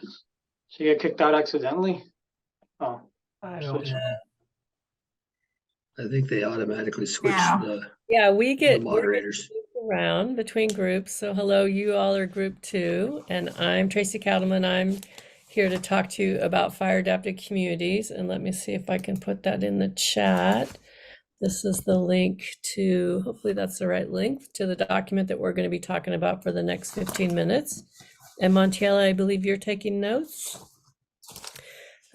So in general, has anybody had a chance to look at the fire adapted communities? There's 8 recommendations, starting with a countywide ordinance to address hazardous fuels on private properties, another ordinance regarding emergency access and right of entry, comprehensive public engagement and public education community engagement program, promoting and expanding countywide program to assist property owners with defensible space, home hardening, addressing and signage, green waste disposal, and finally on the last page, conducting initial assessment of ingress and egress issues to identify service and planning area gaps, increasing awareness of emergency notification systems, maintaining roadside clearance along highways, and partnering and working with adjacent counties to collaborate. And I see we have Tanya here from YOLO. So any thoughts on any of those particularly you'd like to address? Any that you'd like to dive in a little bit deeper? Suggestions on how to maybe improve them or potential barriers? Or is there something missing from this list that you'd like to see in terms of how to have fire adapted communities in Solano County? Go ahead, Leanne. I'd like to see Solano County acquire Pulse Point for all of us. They have it in Yolo County, and I know Tanya's aware of that. I'm connected with Pulse Point through the Winters Fire Department, since they also help service the northern end of Solano County in the North Pleasance Valley, Quail Canyon, Pewter Creek Road areas. And, you know, I have to really stress the importance of obtaining this app for your phone as a notification system for when there is a wildfire. You can set it up for any type of emergency notification. Well, that's a great recommendation. So, Montiel, did you get that one? I'd like to comment on that real quick. In regard to Pulse Point is a good app to use, but it's designed basically for EMS and other EMS related things. I've talked with the lady who's the new director for Solano County OES, and it's not something that they're considering at this point because it's not geared toward the all-encompassing alert that we're getting with Solano, the Solano County version. Alert Solano. Alert Solano. On the I'm sure there's going to be some new things coming up in the future, but for now, the Pulse Point is narrowly focused on putting the right person in the right spot with the right equipment, not so much in the way of alerting people of a wildfire. Okay, for this specific thing. So Paul, remember at our meeting with at the RCD back in September, October, my phone received a notification. I was sitting right next to you about a fire up at the dam. Your phone went off or device went off a couple of minutes later after mine did. That says a lot about Pulse Point. It was a wildfire. Okay. And this is what we're mainly concerned about. But you had this programmed up for and that was a recorded meeting, and your phone did not go off in a timely manner. Okay. Number two. I'm gonna time out. I'm gonna pass it to David because we've got somebody else with their hand up and we've only got 15 minutes. Yeah, thank you. I was wondering about the first two methodologies that are listed, which deal with a couple of ordinances. And my only concern is it seems a little more stick than carrot. I really appreciated all of the educational efforts that are talked about on the next one, but I thought that I think someone needs to look to see whether there's already enough guidelines, enforceable guidelines at the state level or at the city levels before we embark on a countywide couple of ordinances. I can comment on number one. Actually, I could. Why don't you let me answer that if you don't mind? Go ahead. So I know that a lot of most municipalities that have, you need to adopt an ordinance usually to be able to have the authority to do this. And so this is why we're seeing a lot of municipalities and counties adopt the ordinance, because you can do you can require defensible space. Certainly the fire departments can enforce that in their jurisdiction, and CAL FIRE enforces it in the SRA.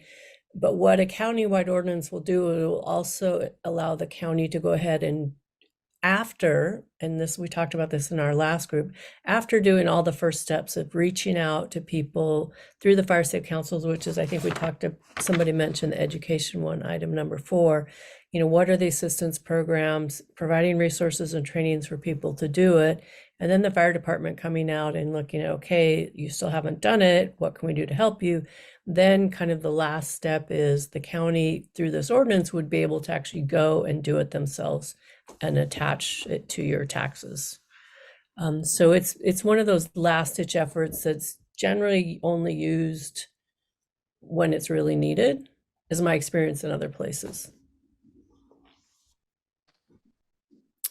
Okay, right now, the fire agencies are following the LE 100 model from CAL FIRE, and we use that. The problem that we're having with that is it's limited to 100 feet around each structure. We need more of an encompassing ordinance that covers basically properties that have been abandoned or neglected. And we start having the issue of crossing over from fire prevention to code enforcement. And it starts to go into some other areas that haven't been clearly defined. Thank you. And LE 100, for those of you who don't know, is the inspection form for defensible space. And this is a way that communities have dealt with absentee landowners. How about your thoughts on some of the other sections? So this is, number 1 is the countywide ordinance on hazardous fuels. The next one is a countywide ordinance about emergency access and right of entry in terms of providing some kind of standardized emergency access locks, standardizing addressing and signage, and assisting with access for fuel treatments that have been prioritized by the county or by the Countywide Fire Safe Council, which would be this group, and local fire safe councils potentially. Any more thoughts on any of those two? Otherwise, I'll move to the next page. We're already doing some of that as far as emergency access. Local fire departments and state fire agencies under an emergency situation have free access to anywhere if they need it. And Vacaville District already incorporates with gates and locks requirement of having a universal lock that all the apparatus for Vacaville Fire District already have keys to.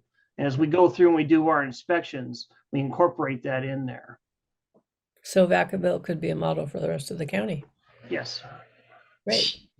Then number 3, develop a comprehensive public education and community engagement program.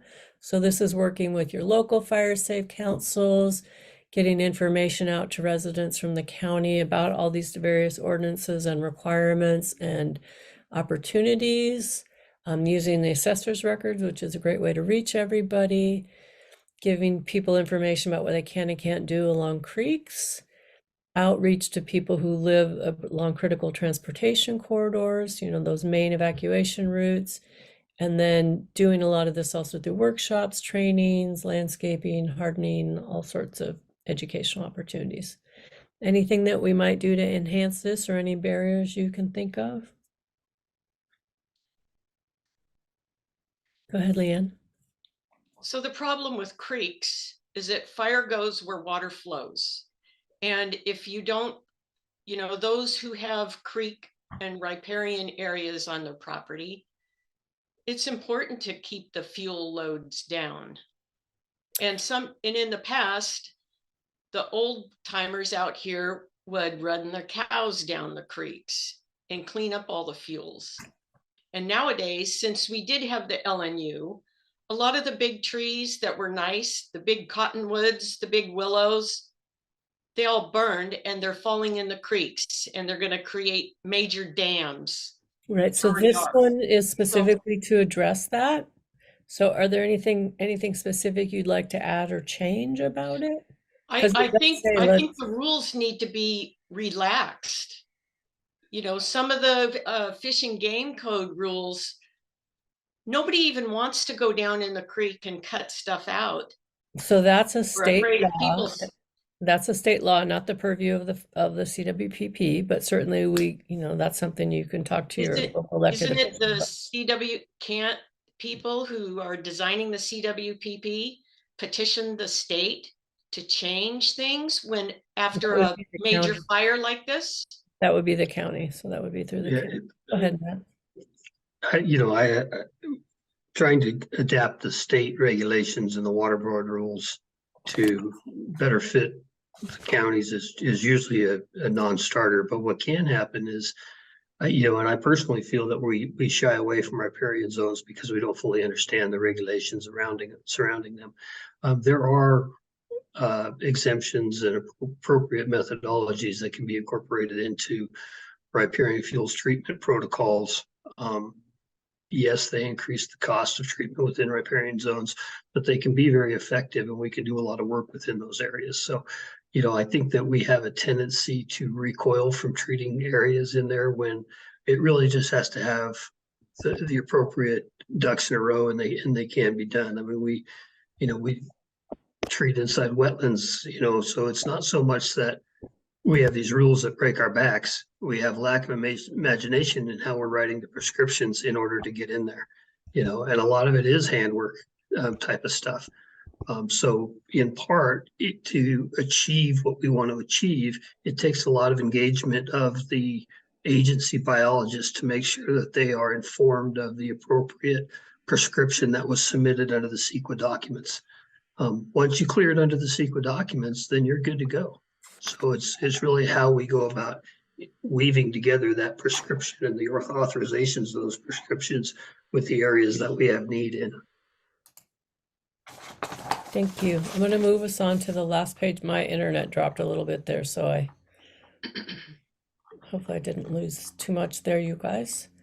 So the last 4, conduct initial assessment of ingress and egress issues to identify service planning gaps regarding evacuation efforts, increase awareness of the emergency notification system. We talked a little bit about that with Alert Solano, maintain roadside clearance along highways, and partner and work with adjacent counties. I mentioned we've got Tanya here.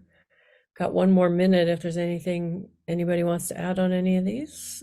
Somebody we haven't heard from perhaps? I put a comment in the chat about Alert Solano, and you all need to be aware of the massive failure of that system. So what would you recommend in terms of? Well, I did pulse point so that the rest of us can have access to where a fire is. Got that. Anything else that anybody else would like to add? Don't be shy. And the other one is here about education. I think we talked about it indirectly. So an assistance program that would work through local fire safe councils and others to help landowners with home hardening, defensible space, addressing and signage, and then a chipping program for green waste disposal. So I have a comment about invasive species. Nice job. Hello? We can hear you. I think she. Oh, you can hear me? Okay. So after the LNU fire, I had so many plants come up and Forbes lupins and poppies that I've never seen here before in 32 years. So I'm thinking that, some of the prescribed fires that have been done in other areas, I want to know if they have invasive species coming back or not. Sometimes it just depends on the level of disturbance and what the seed bank was or is there. There's a lot of native species that are released from a burn, and a lot of invasive species like disturbance, which a burn can be. So it just depends on the location. Okay. Hi, folks. We're Robyn, Rains, and I have come in from our other breakout room. We are here for the discussion on the fire response recommendations. And Robyn, do you mind kind of taking the lead on this one again? Sure. Being far more knowledgeable about these. Are we screen sharing, or do I need to share that? Hold on. I am not able to. Let me go here. Can you guys see my screen? Yep. Yes. And are the words big enough to read is the question. Yes. Okay, Good. great. All right, so first up on the list is establishing a consolidated fire dispatch center. So right now there are multiple centers in the county. The large cities have their own. They dispatch police and fire. The county dispatches for all of the unincorporated areas, law and fire, as well as city of Dixon and Rio Vista, with the exception of Cordelia is now with the city of Fairfield. So under this concept, we would consolidate all fire dispatch into a single center, which improves efficiency and effectiveness. Are there any questions about this, comments, concerns? That would be a great idea. It's worked in other areas around the state. Definitely, definitely. Is anyone opposed to it? How is that going to improve? How does it improve? How is it going to improve the alert system? Well, public alert and warning is different than the dispatch. So those are two different topics. So consolidating the fire dispatch center doesn't change the public alert and warning program. I can't tell. Robyn, is there a seat at the table in that discussion with CAL FIRE? I mean, do you guys map your radios and your truncators and stuff over to CAL FIRE? Maybe Paul knows the answer. I don't know. No, they don't. CAL FIRE likes to keep their communications separate from other agencies.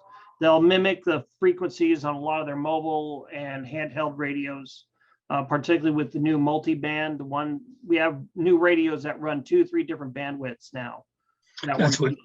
Yeah, that's what my company does with CAL FIRE. I was just curious if the county does.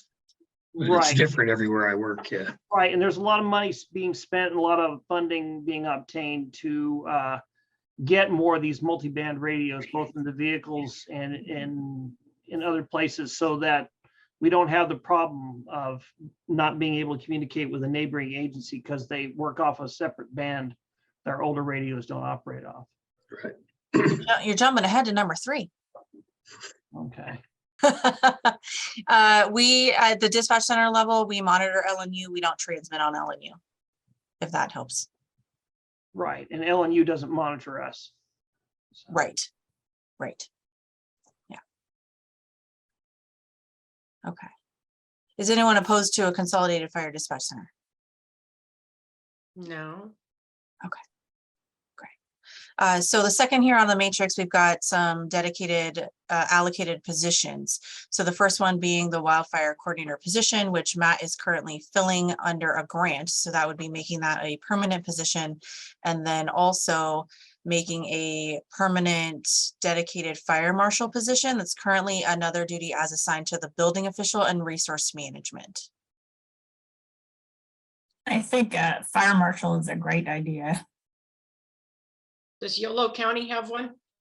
We do not. But the areas that do, either the cities or the districts, are a little more on top of it than everybody else. The fire districts each have either a prevention chief or a prevention captain. The cities themselves have code enforcement, which is their prevention branch. Yeah. Are there any anyone opposed to either one of these positions or need further detail on? How's it funded? These would need to be approved by the Board of Supervisors, and they would probably be general fund. That's something that would go into, that would be included in exploring the feasibility. Mm-hmm. Depending on the roles that other fire marshal type of duties get performed at the district level or the city level.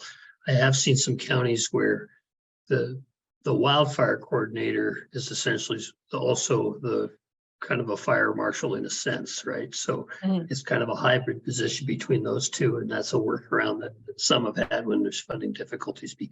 And then what that takes is really a rescoping of some of those duties of the fire marshal versus the existing roles that are being already funded within the individual districts. So is that something that could be consolidated? So it's the same person who's the fire marshal? That's what I'm fire- saying is Yeah. there are those examples around the state where they are the same person, but it really requires though a situation potentially like we have in Solano County where there's a substantial breadth of fire marshal capabilities already embedded within the districts. Just speaking on that, the fire districts and the cities work together, and we have fire prevention associations, a group of fire prevention. We have a group that are members of a fire prevention officers association for Solano County, both district and cities, and we participate in training and meetings on a bi-monthly basis. So that point of contact and sharing information is there already. It's been established for the last 3 years. Well, can I be included in that distro list for that? Yeah, just send me your email. I'm gonna put it in the chat. Okay. But as far as establishing one single fire marshal to cover the cities and the counties, as that's not going to work. You may start out with wildland fire marshal, but then do you expand it into a full service fire marshal covering all aspects of fire prevention and doing code enforcement? Paul, that's just kind of where I see a nomenclature problem, because within the fire community, fire marshal already has a fairly specific set of duties. Correct. And so what we're really talking about is more of a wildland fire coordinator that has fire marshal duties or something along those, or isolating that into being fire prevention on wildland facing risk versus some of the other types of things that are more broad to general code enforcement and some of these others. So I can see where we may need to, if you're going to investigate that role, we may need a better term than fire marshal. So we're not duplicating titles that are already out there. Marin County has a good program that's going on where a number of the cities and the county fire and Nevada Fire District have got a separate programs that stand alone from their regular fire prevention programs. They just focus on this one topic. That's great. I'm writing that down. All right. So third, we have completing the establishment of the countywide interoperable public safety communication system. So this is the radio infrastructure needed to support public safety response. This is something that's ongoing. So we're working towards it now. This is just identifying it as a priority, as a continued priority to get to that end goal of everyone being on the same radio system in the county. And that's what all the DOD funds are being spent on? Not all of them, but some of the DOD funds are Greater portion? Are being spent on equipment to allow for interoperability under the current system, which is that we're on different radio systems. So the equipment being purchased is multi-band so that the units can talk to each other on the different radio systems that currently exist. Right. And what's the total dollar amount that's being spent on that? From the DOD funds on equipment? Yes. I think it was 900,000. I'm not sure. I'm not 100% sure. So that equipment would continue to be usable once we reach full interoperability where we're on a single radio system. That equipment's still usable in that scenario. It's just that it allows us to operate now while we're not on the same systems.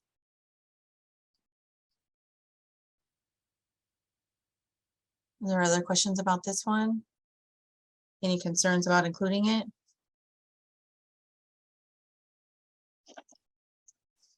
If it's already being purchased and implemented under the DOD funds, does it need to even be in here? It's a lot larger than that. So this Well, includes, explain how it's larger than that then. because this when you to reach full interoperability where we're on one system, it involves a lot more infrastructure. So radio towers, and different equipment. I'm not communication specialist. So, and this is not my project, so I can't speak in great detail on it. But it involves a lot more infrastructure than what we purchased with the DOD funds is just the user radio. It's just the end user piece for either the handheld radio or the radio that's in the car versus what's needed to reach that full interoperability involves a lot more of the infrastructure pieces throughout the county. Right, and then are the cities contributing to this as well from their tax base? Yeah, it's a countywide program that they're working towards. Sure. And the cities have a lot of these radios already. Yes. Yes.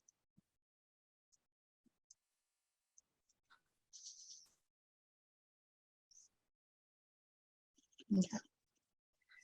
So next up, we have ways of investigating how we can financially support the fire districts with their fire prevention and protection services for unincorporated areas. And then there's a list here of different ways that we can potentially go about doing that, including establishing a dedicated tax to support fire prevention and protection, down to consolidating into a single fire entity, the departments and the districts, increasing that capacity in the communities with expanding development, which is happening all over the county, all the way to promoting volunteerism recruitment, to include things such as, recruiting straight from fire explorer programs, and then creating and expanding apprenticeship programs.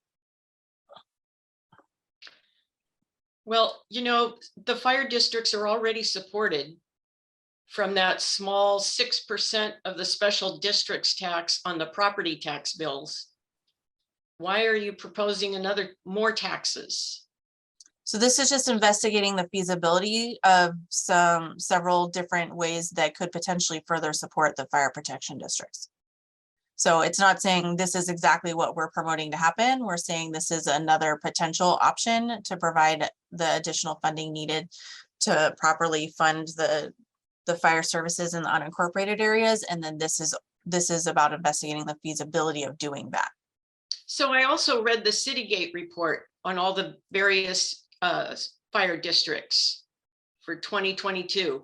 And there's nothing in the Citygate report other than Cordelia, which was in the red and has since consolidated with the city of Fairfield. None of the other districts were feasibly unsound so that it would support requesting an additional tax, okay? So I am against this. Okay, we can take those notes down. Montiel, you're taking notes, right? Of course. You do know what the Citygate report is, right? Yes.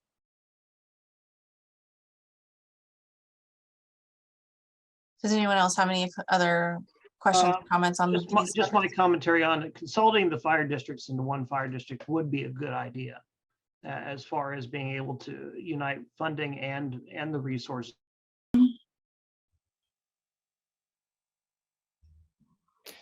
And I'm guessing everybody's here because I think it was automatic. So welcome, everyone. Glad you're all here today. So what we're doing now is, as Vicki and Elizabeth both mentioned, is we want to give you a chance to dive a little deeper into the 3 sets of recommendations in the CWPP. And I'm going to be speaking with you for 15 minutes about fire adapted communities, and someone else will come in to, I don't know who's next, if you've got fire response next or resilient landscape. So fire adapted communities, I will drop the link in the chat again. And if you, it's going to take me a minute because we lost the links from before, but I've got it here. So if you all has anybody had a chance to review it, or do you have any initial thoughts? Or would you like me to give you a little bit, myself or Vicki, to give you a little bit of a brief intro first? So we basically want to know, what are your thoughts on the recommendations? How effective do they seem? Might we do to make them more effective? Any barriers you've noticed, any enhancements, and what's missing? Is there something else that you'd all like to include? And Vicky, awesome. Thanks, Vicky, for sharing the And I'm going to make my notes within this matrix, if that's okay, Tracy. Yep. You do whatever you need to do. Okay.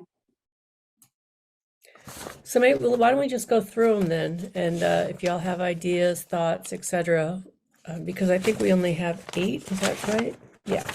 So the first one is to create a countywide ordinance to address hazardous fuels on private property. So basically, if the county has an ordinance, and that gives them the authority to not only enforce it, but to also go in and do the work. I assume this, Vicky, this is what you've proposed, that they could also, if somebody isn't taking care of their defensible space or hazardous fuels even beyond the defensible space zone, especially if they're affecting neighbors, the larger community, the county could go in and treat those fuels and then charge the landowner to do that. And that's been effective in a lot of communities, especially where there's absentee owners on properties. And so this is a strategy that a lot of both municipalities and counties use to get defensible space happening and get hazardous fuels treated. So any thoughts on that? And Vicky, please jump in anytime with any of these if you want to add anything about the description. Yeah, I mean, I always feel like ordinances are sort of received with mixed support or opposition. How do you all feel about ordinances? How do you think your neighbors would feel about this type of project? People are going to hate it, but with the issues that we've been having over the past few years, I think it's a necessary step. Mm-hmm. I see a lot of nods. Other thoughts, comments? So I think it really depends on the size of the property, right? Where I'm out on Quail Canyon, I'm over 260 acres. Good luck trying to make this sending. You'll have a full-time team here. They're welcome on my property, but I'm guessing some of my neighbors will not. It's just unrealistic that they can come on and do something. And my understanding is usually the way these ordinances happen is that, and likely the way it'll happen is somebody will come out first and talk to you about it and show you resources and let you know what best practices are. And that could be the local fire safe council, it could be the fire department, and work with you to try to do it. And then especially if you're in the state responsibility area, out in what we call in the wildland urban interface, then you have certain requirements to meet in terms of defensible space and perhaps along your roads and those kind of things. And so then the next visit might be a little stronger visit from the fire department or CAL FIRE saying, okay, time to do it. So again, usually these ordinances are kind of the last step, especially they've been effective again with absentee landowners when you can't get somebody to do it. And I think what you'll see in the CWPP and a lot of the programs that the Fire Safe Council are proposing is how to help residents to do it. What are the resources you need to be able to meet the law? And yeah, personally, I'm totally in support. I think it's a good thing. Everybody's going to benefit from it. I just think it's unrealistic to expect that where we live out here, the county can't even enforce building permits, right? So trying to get people to clear the oaks is just probably not going to happen. What do you think, is there any actions that could help it become more realistic? Yeah, I think if it's more educational, and I see you have one bullet point on there for more of educational and to show folks where they can find resources to access. I think you'll buy more participation. The minute you come with this is the rules and we're trying to enforce it, I think you'll get more resistance, especially out here in the country. Okay. Thank you. That's good feedback. Any other thoughts on this ordinance, or we'll move on just so we have time to? Yeah, I just wanted to back on what Mr. Foreman brought out. My name is Rhonda Smith, and I am the staff person for the Solano VOAD and the Solano County Volunteer Program. And during the pandemic, we did a full-scale neighbor-to-neighbor program where we had nursing students call all of our registered voters over the age of 55 to just do wellness checks. And again, this is at the beginning of the pandemic. And one of the things that oftentimes came up in conversation were those individuals that were now had a lot of land, but not a lot of income, and the maintenance of their property was very difficult. So when we were checking with them on, you know, how are you? What can we do? Oftentimes we were asked, can you send somebody out to help us, you know, clear some trees or mow the you know, acres of land, and that was, you know, we don't have those county resources to help somebody with land maintenance. So I agree, having maybe a graduated ordinance, you know, way in which to discuss safety issues. How do we involve CERT volunteers or other qualified volunteers to assist at the beginning of the problem? And then, you know, if that education occurs and people don't respond in some way, then you have to have more punitive manner in which you would address it. But I do know that a lot of folks, especially in the Vacaville area, Vacaville and Dixon, were really concerned about, again, being land rich, but you know, not having cash to address some of the issues that they knew existed. Thank you. And that is not unique to Solano County. That's certainly a common problem that we see. And I think that what you suggested is great. And why don't we jump ahead, Vicki, to number 4, because I think that addresses that some. Yeah. Promote, and then we can come back to 2, promote and expand a countywide program to assist property owners with 1, defensible space and home hardening measures, 2, addressing and signage, and 3, green waste disposal. So this is what you're talking about. So doing some assessments, integrating it with education, providing a chipper to treat fuels, establish a defensible space and home hardening assistance program. The home hardening part is actually the structure, and then the defensible space is within 100 feet.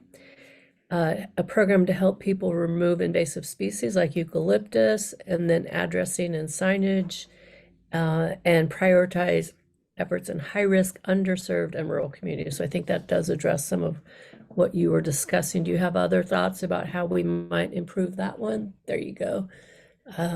Or any potential barriers, enhancements, etc.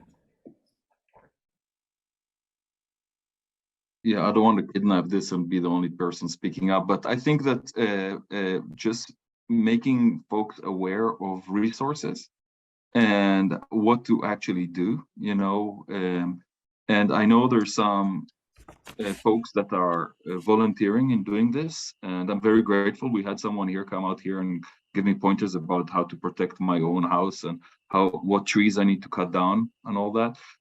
I think that's really helpful, and that's really something that you know, our fire council I know is working on it, and I saw Raveley on here. I think she can speak to that, but I think that bringing the more educational side is really helpful. Also with those folks that are maybe older and can't do that themselves, telling them what's out there. I think knowledge is half of the battle. Great, and you tied into number 3 on here, which is about education and working with the local FSCs and countywide work. How about other folks we haven't heard from? Anybody have thoughts on these first 2 or 3 that we've discussed? Number 3 is develop a comprehensive public education and community engagement program, working with local FSCs, getting information out on what the different county ordinances are, informing landowners about what you can and can't do with, especially in riparian creekside areas, outreach to people who live along the main roads, community workshops, training classes, and other resources. Jose, did you have a thought? Yeah, sorry, just jumping in late on this. I believe it was number 2 where I saw for fire department master keys. Is that? Yeah, number 2, create a county ordinance regarding emergency access as well as right of entry agreements for fuels work. And yeah, giving you master keys to locked gates, standardizing addressing, and then right of entry agreements. Was this more for preventative maintenance for them to go in there and access that, or was this for emergency response? I assume, and you can clarify this, but I assume it's for the former because this section is about fire adaptation. So this is about the preventative side. Okay. Because I know that the fire departments, pretty much all the agencies throughout up and down the state, they go through it's called the NOx system. And so it's locks and key switches and devices like that each department has their own master key to. So like here in Suisun, every business that has a Knox box or a Knox padlock, or for electric gates that they activate their gate motors as well. And so that's what we use to get in during emergencies. So it could also be utilized for preventative maintenance access as well. Thank you. And this says consider standardized emergency access locks. So that's another idea to take it a step further.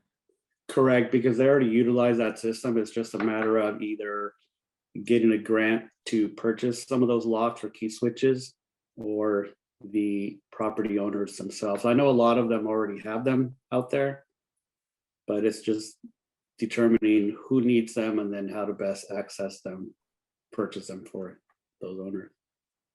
Thank you. Justin, did you want to add to that? Yes, good afternoon. I would just like to comment and follow up on that. And if in the future they could work on standardizing that, because on a large scale incident with multiple keys out there, it does sometimes get, it slows us down because you may or may not have the right access key, where some of our adjoining counties have gone to a standardized key county-wide, and I'm not sure the specifics in Solano.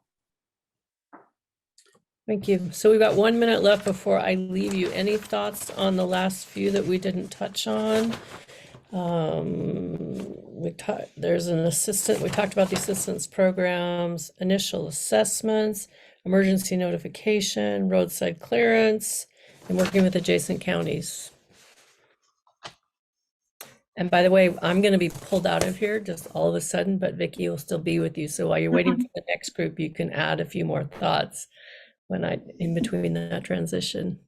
Yeah, how well is the residents, and are they aware of emergency notification systems as far as you all are concerned, or is there a need for better education on that system? Like subscriptions, increased subscriptions. So you kind of have a very biased crowd here, because the people that are attending this meeting are usually people that know about these systems. Right. Preaching to the choir, I know. There's always a need for education. Okay. Anything else you'd like to add? Oops, looks like you've got Karin and Robyn coming to talk to you about fire response, and I'm probably out of here momentarily. Thanks, so Tracy. thank you all. But I have no control of it, so let's wait and see. While we wait, any other comments on maintaining roadside clearance or partner and work with adjacent counties on mutually beneficial projects?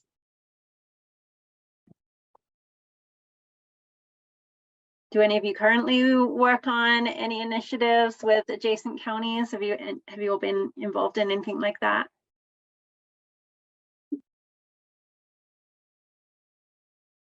In what regards? I'm sorry. Working with adjacent counties on mutually beneficial projects. Yes, I'm currently in my previous job working between Napa and Sonoma counties. So I have a little bit experience there. Solano County Land Trust does work with YOLO Land Trust and Napa Land Trust from time to time.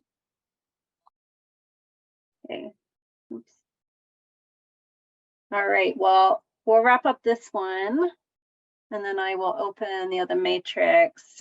Robyn, which one are you guys working on? Is it the resilient landscapes or fire response? We're doing fire response. Okay. Is it gonna allow you to do a screen share if it then moves you? Because I was screen sharing in the last room and then it kicked me off. Let's try. Can you see this? Fire response? Yes. Okay, perfect. I'm just gonna make notes within the matrix. So. Oh, great. Okay, perfect. Yeah.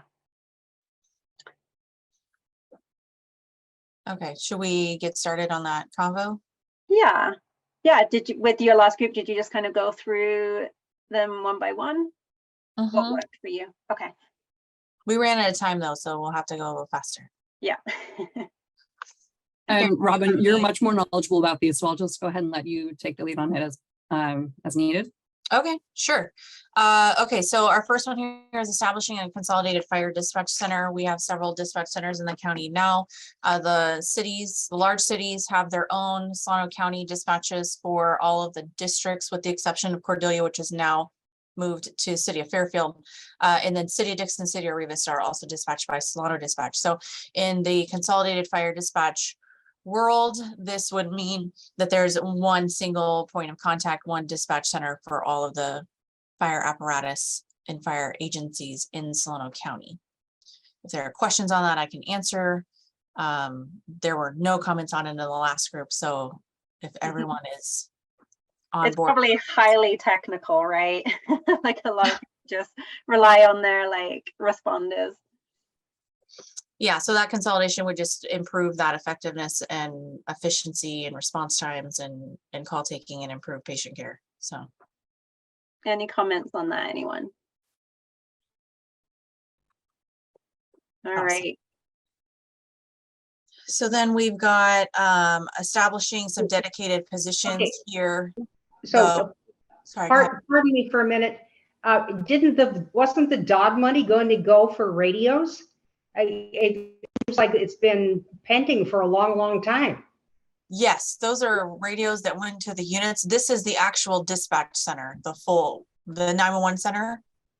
This is referring to consolidating all of those different centers into one for fire dispatching, not necessarily the radios that we purchased with those funds. So how much money do you need? There was $900,000 in the DOD money. How much more? This would have to be something that is studied in a much greater detail. So this would be the creation of a significant, like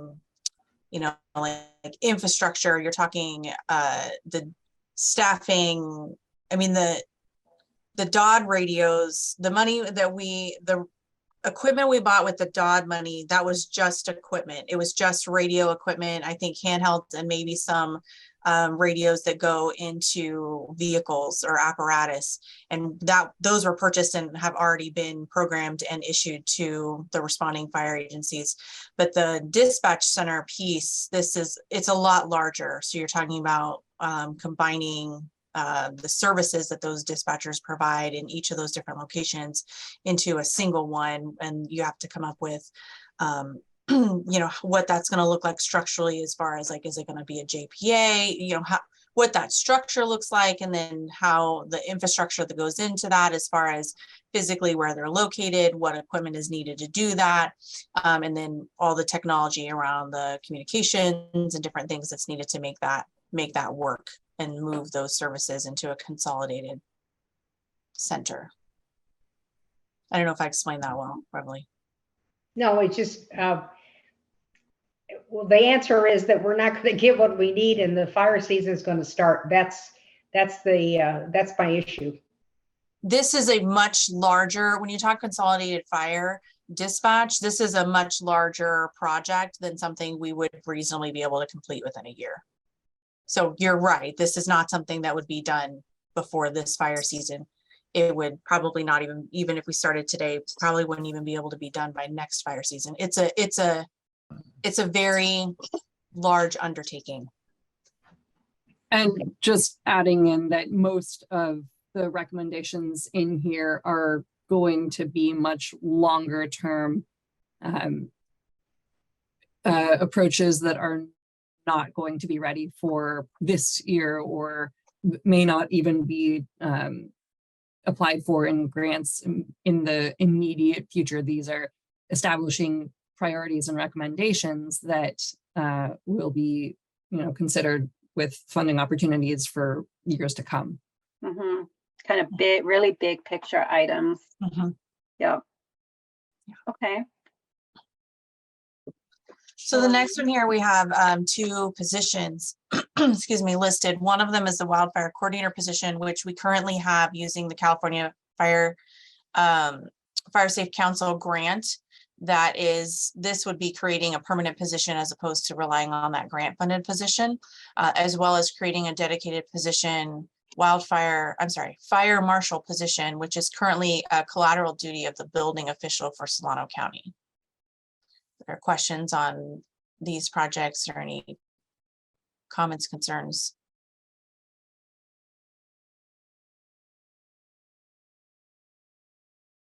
Okay.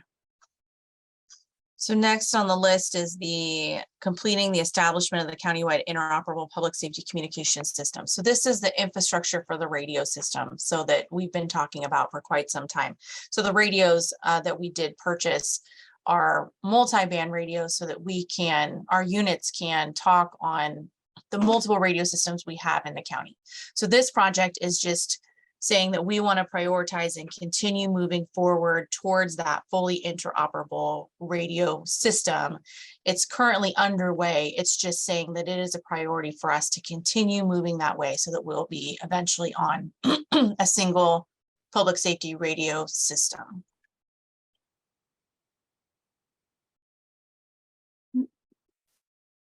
Any questions, comments, concerns about that one? I'm sorry, because I can't see everybody. So let's see. Investigating ways to support fire prevention and protection services in unincorporated rural areas. So there's some ideas here on how we can better fiscally support the fire districts that serve the underserved communities in the rural areas. So that is the potential feasibility of doing a dedicated tax for wildfire prevention protection, doing a consolidation of the fire departments and fire districts into a single fire entity for the county is one thing we can look into the feasibility of. Increasing capacity in communities with expanding development, making sure that we're addressing those increased housing developments that are going up all over the county. And then also making sure that we're promoting that volunteerism and recruitment through a couple of different programs, including reaching out directly into the high school programs, and then, creating and maintaining apprenticeship programs. If you guys have any thoughts on those items or any other ideas that you have and how we can better support fiscally the fire districts, that'd be fantastic. Anyone got all the solutions for this? It's a big one for sure. Yeah.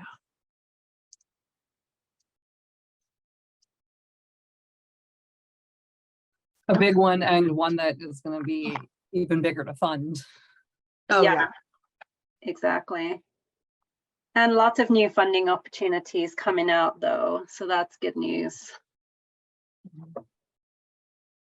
So next on the list, then we have a supplemental budget allocation to Solano County OES to support preparedness. So this would be asking for increases in budget to support position allocations for my office in the mission that we do for wildfire preparedness, prevention, response, and recovery. If there's questions on that, I can absolutely answer since this is my shop. And if there's concerns, please let me know on how you guys feel about that.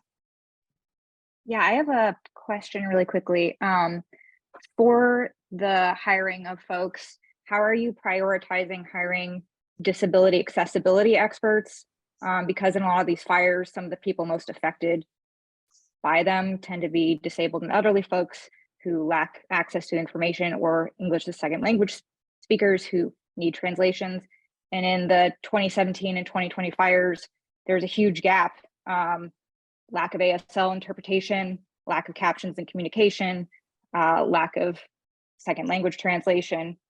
how is the county going to prioritize ensuring that folks aren't left behind in the next fire? Sure, that's a great question. So I think that goes to the Solano County Board of Supervisors priority on creating an equity position within the county. And that would be somebody that my office would work with, particularly, from the start with our planning. And I can speak to we're in process of updating our emergency operations plan.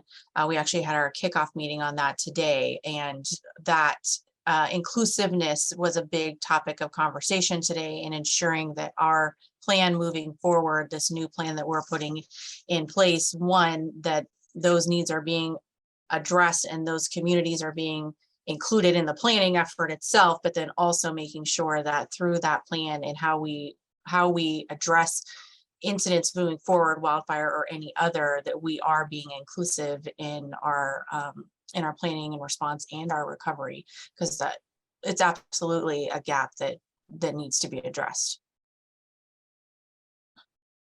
Did that answer your question, Heather? Yeah, thank you so much. I'm really encouraged to hear that. And if it's okay, I'll share a resource in the chat that might be helpful in kind of implementing these. Yeah, changes. for sure. Thanks. Where are you from? I'm sorry. I'm a resident of Cordelia. Oh, great. Awesome. Great question. Great question. Okay, so we've got conducting an assessment of water supply in rural areas near critical infrastructure.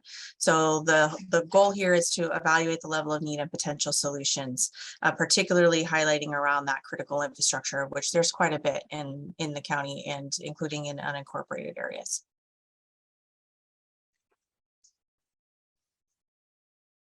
Any concerns with including this as a priority? Okay. So then we want to look to identify and create a map of environmentally sensitive areas. So in the conversations, it came to light that this is something that is probably of great need for us at a GIS level, because there are, varying reasons why we wouldn't necessarily want to disturb soils, whether that be cultural or potentially soil contamination, what water resources, are in the county that we would not necessarily want to use during an incident and potentially create a hazmat situation.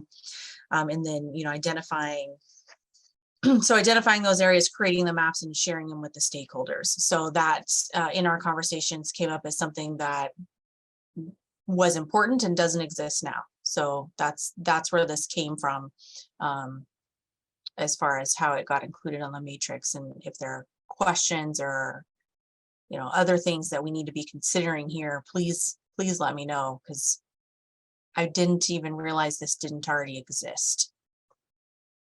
So I have maybe one thing to consider here, and that's to add to that list water resources for both the helicopters and for fire trucks.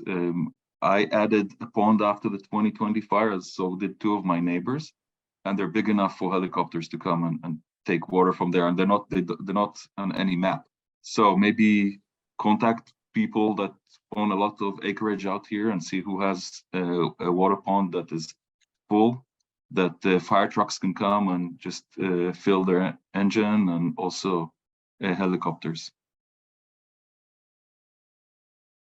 Great point. Hello, everyone. Looks like you were just finishing up the comments from the previous group. We want to jump in to resilient landscapes. And so, Victoria, if you want to pull that up, it looks like you were sharing your document, which would be great. So did you all get a chance to read the recommendations before this evening? Pretty much? Okay. Is that true online too? Everybody got a chance to read? All right, well then we'll just open it up for, if you have a question, feel free to ask a question so we can clarify in this process. But as you look at the recommendations for creating resilient landscapes, and this is really focused on hazardous fuel reduction, what are your thoughts on the project recommendations? Keeping in mind that they're very broad. How effective do they seem? How can we make them more effective? Do you think there's any potential implementation barriers? And what additional measures would you like to see? And just whoever would like to go, just go ahead and speak, or raise your, and video, you can raise your hand and I'll see you.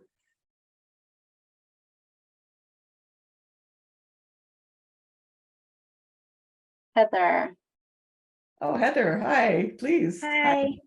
I apologize. This will be the last time I speak up, I promise. I'm a resident of Cordelia, and I was really excited to see on the Building Resilient Landscapes that part of the plan is in number 7, assessing opportunities to use prescribed fire for restoration and to introduce cultural burning as well as increase wildfire resiliency. And I was wondering if you could tell us a little bit more about the collaboration between Solano County agencies, tribes, and cultural burning practitioners, and how local citizens can support this initiative in particular. Yeah, so just with that, I'm going to let Victoria talk a little bit about, because they came up with this project recommendation. Just go ahead and share a little bit to answer the question that Heather asked. Yeah, so this particular recommendation actually came from Chris Rose at the RCD. He's been really heavily involved in the Yolo County Prescribed Burn Association and thinks it's a huge resource that could be basically mirrored in Solano County. So the idea is to basically just model that Yolo County program here in Solano County, and just, you know, really recognizing the importance of prescribed burning, but like also ensuring like the education and outreach that's needed to build support from the community in a program like that. So it's kind of, you know, starting it from the ground up, but they have a really good model to go by from Yolo County. Has anyone been involved in any of those initiatives in your adjacent counties? Heather, you're nodding. Looks like you're involved. That's good. Any other comments on this one? Any suggestions? I'm currently working with the project with the Federated Indians of Great and Rancherita in Sonoma County. And although they have not conducted a burn yet, they are currently, we're currently in the process of writing their plan, and we hope to implement it as soon as this summer. So I have awareness of it, but nothing actually implemented yet. So we don't know what it exactly looks like. And Justin, I'm representing CAL FIRE in that project. Yeah, Justin, do you have, did you encounter any resident resistance? It's interesting because the first group was very concerned about resistance for prescribed burn as far as one of the, you know, implementation barriers. Did you encounter any of that, or did it go pretty smoothly? This specific project is with the County of Sonoma Regional Parks. You know, really no resistance. They've done a lot of outreach and you know, community awareness of what their goals are. And it's a fairly remote park, so we don't foresee any sort of opposition or any difficulties in that regard. But nevertheless, it was just a good lead into it to notify them in you know, their general plan, and as we move forward with this plan, what you know, what it's going to look like. And they did do some outreach. Oh, that's fabulous. Okay, it's just good to know. What about some of the other recommendations? You know, recommendations for multi-jurisdictional vegetation management plan, or perhaps you know, the strategic fuel breaks, which could occur both on ridge tops, it can occur on roads, it can actually occur around rivers. Any reactions to those, or managing invasive species? Nate, are you trying to? Oh, good. Yeah, I guess I could add. I'm a Civic Spark Fellow at Greenbelt Alliance, and a lot of what we think about is the fuel breaks, like the land use decisions in order to create protection from the WUI and the wilderness and areas where it might burn. I can share a resource here. I don't have much to comment on it, but it does, from what I've picked up on, it does run into some like issues with landowners, like them having to potentially give some bypasses or stuff. So yeah, I just shared the resource here about a white paper that we wrote about 2 years ago about this kind of policy. So it's the multi-jurisdictional policy or the fuel break policies are things Fuel around- break. Yeah, it's the white paper is called The Critical Role of Greenbelts and Wildfire Resilience. Thinking about how you can use kind of breaks between the WUI and wilderness to create that defensible space. Okay, great. Thank you, and thank you for sharing the resource. Yeah. Rochelle, if I may, this is Reveille. One of the things that that David and I noticed on this is that they weren't talking about the ember storms. That's when at the north end here of Pleasance Valley, the LNU fire didn't come by land; it came by air. So I don't know what to say about that, except that I think that's more pressure on people to prepare their properties and their homes, the hardening, because it didn't creep down the hill and it didn't fly across. I mean, it didn't burn across land bridges. There it came, it's unbelievable. Yeah, no, that's really great. And it really ties into one of those other set of recommendations, right? Fire adapted communities being ready for those ember storms, right? Those firebrands that can travel a great distance. Yep. Other reactions, do these generally seem like they might be effective? Do you have a sense of prioritization with one versus the other, or do you agree with the levels of priority that they've set there?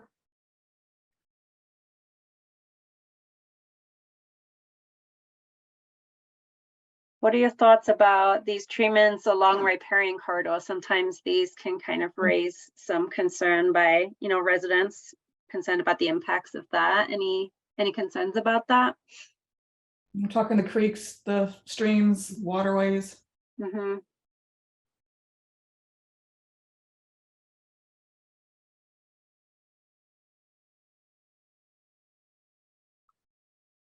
No, everything is good for everybody. I see, like Mary, I'm going to call a couple people that aren't on video, but let's see, Aranda, we've got Randy, Mary Heath, Jose.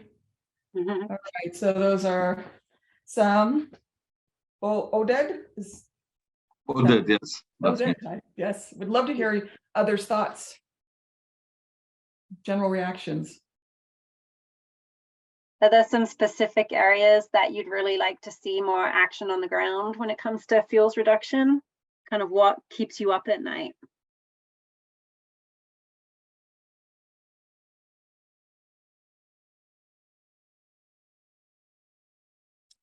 I don't know if this is necessarily fuels reduction or how we solve this problem. It is kind of fuels reduction, but I live next to a cattle ranch that's private land.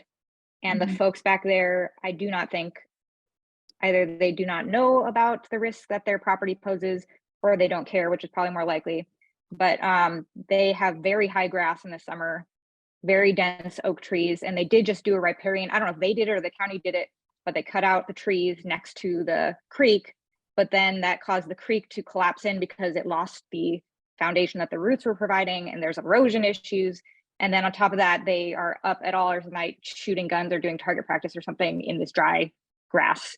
And then people in the suburban area. So in the suburban area, a bunch of people are lighting fireworks in the summer next to the dry grass, and they're shooting over the fence. So I don't know what to do about that because it's a cultural, probably more than probably both, but cultural and material problem. Yeah, but it also, I think, gets at the heart of things like this. We're in this together as a community, right? We all have to be doing our part. I live in Cordelia, Heather, and you're right. I mean, the fireworks always go, and it's really dry grass in the summer, and the fire can spread really rapidly in this particular climate. Highly windy in this area. So those I think are some real concerns around just that, maybe that multi-jurisdictional vegetation management, if there can be enforcement or something on that. Would you guys support enforcement around vegetation management where residents and property owners are required to maintain, and if they don't, there's a level of enforcement action that can take place? Yes, this is Randy, and yes, I think there should be some ordinances with teeth so that we can go after, so that so that the officials have some method of going after these kind of people legally. I mean, currently there's not a whole lot of teeth to give anybody a chance to get after those folks. You're right, Randy. It's very spotty. It's not consistent throughout the county at all. What about some consistency in ordinances surrounding fireworks, which are not necessarily great for any area of our county, but we have city by city different rules with how they're permitted or not, and they're not really safe for any of our parts of our county. Good call out. It's interesting. So I love that's a wonderful addition that we should add there. Yeah, it's even though it's not on the fuel reduction, it's really around ignition, right? And these are ignition risks.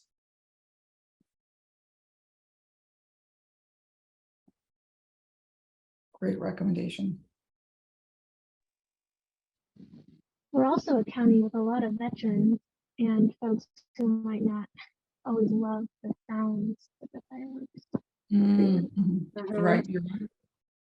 Yeah, can be triggering for post-traumatic stress. Yeah, that's a good call out as well.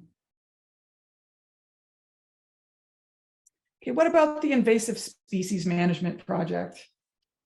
Right, so we have oleander, arunda, there's just different things, eucalyptus, that is highly flammable, it's invasive, there's a lot of other species as well. What did you all think about that? Yellow star thistle everywhere from Heather. Oh yeah, there is. People use oleander, you know, I'm the president of the Green Valley Fire Safe Council. There's oleander all over Green Valley, and it's as you saw, it's a high risk area, and they use the oleander for to kind of create a screen between properties, even though they have lots of space between properties. You know, what would you support removal or support encouraging people to remove things like the oleander, the arunda, these other star thistles? Would you get behind that? If not, why? And do you think there'd be resistance to it? That is a big part of my day job, is invasive species. I don't know if I would say that it would be, I don't know if these are prioritized, as in this would be our second priority for this funding source. I think strategic fuel breaks to me is a slightly higher priority of this list in this group, but I do think it's valuable. Thank you.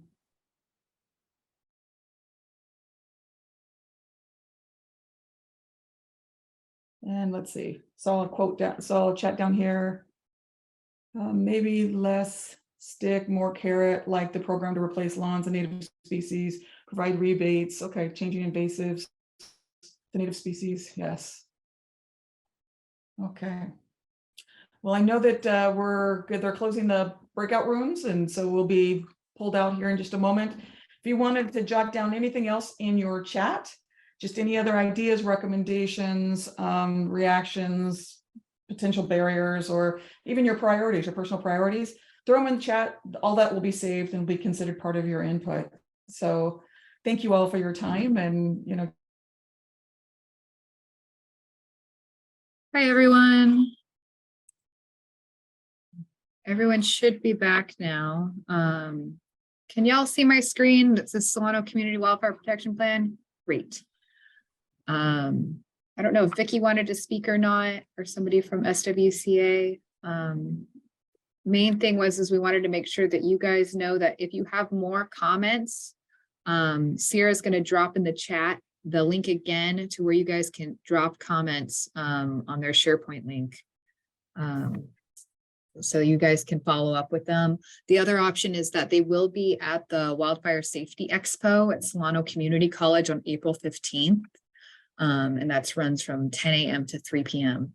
on April 15th. That's a Saturday.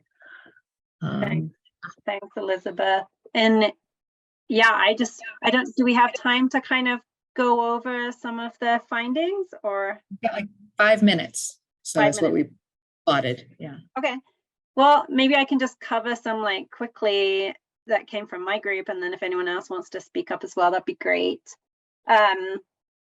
When we were talking about resilient landscapes, we talked about the issues of, if there's an adjacent large private landowner that's really not making the effort to address hazards on their property, what can be done about that? So we talked about potential for ordinances and the need for ordinances that have more teeth, especially surrounding vegetation management, so that officials can take legal action against those residents. Something that was also raised was concerns about the use of fireworks and the heightened ignition risk of fireworks. And that's something we didn't address currently. So we'll add that to our matrix here. We talked about invasive species management, the concern with lots of oleander in particular around some communities. There might be some resistance to removing that, but we identified that it's a high priority to address those invasive species. We also talked about the critical role of greenbelts, and we had a representative of the Greenbelt Alliance who shared that they have a white paper on the critical role of greenbelts in wildfire resilience. So that's something that we'll take a look at. And we also had folks speak up about how glad they were to see that the county is looking to develop a prescribed burn association, or look at the feasibility of that, and trying to integrate more tribal burning initiatives in the county is something that would have a lot of value for the community.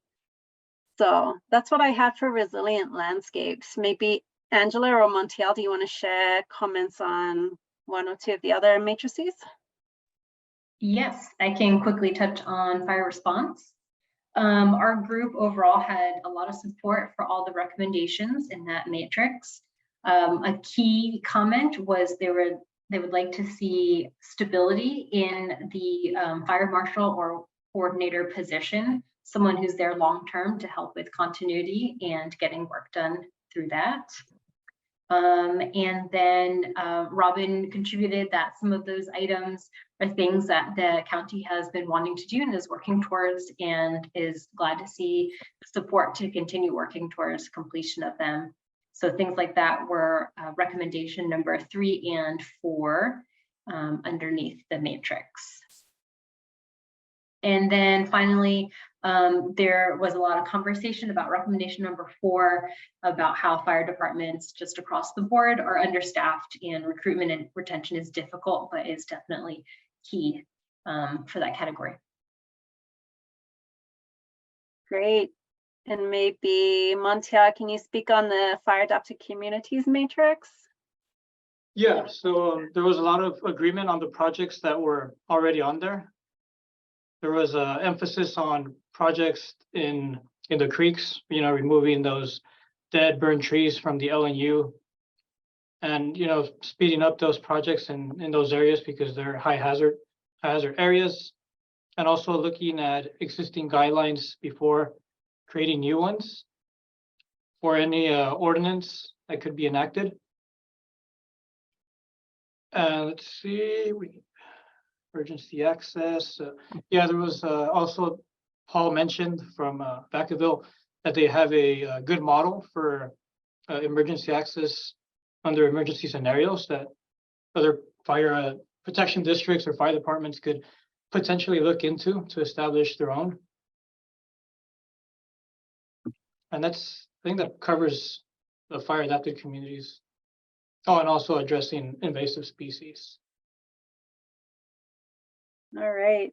And can I add one thing, just because I think it's an important thing on the resilient landscapes, and that is the first 2 groups both identified concerns about losing oak woodlands and native species and what will replace them. So there was conversation about how do we, maybe even do some reforestation, but be really deliberate about favoring plants, making sure that the native plants can thrive here so we don't have shrub fields.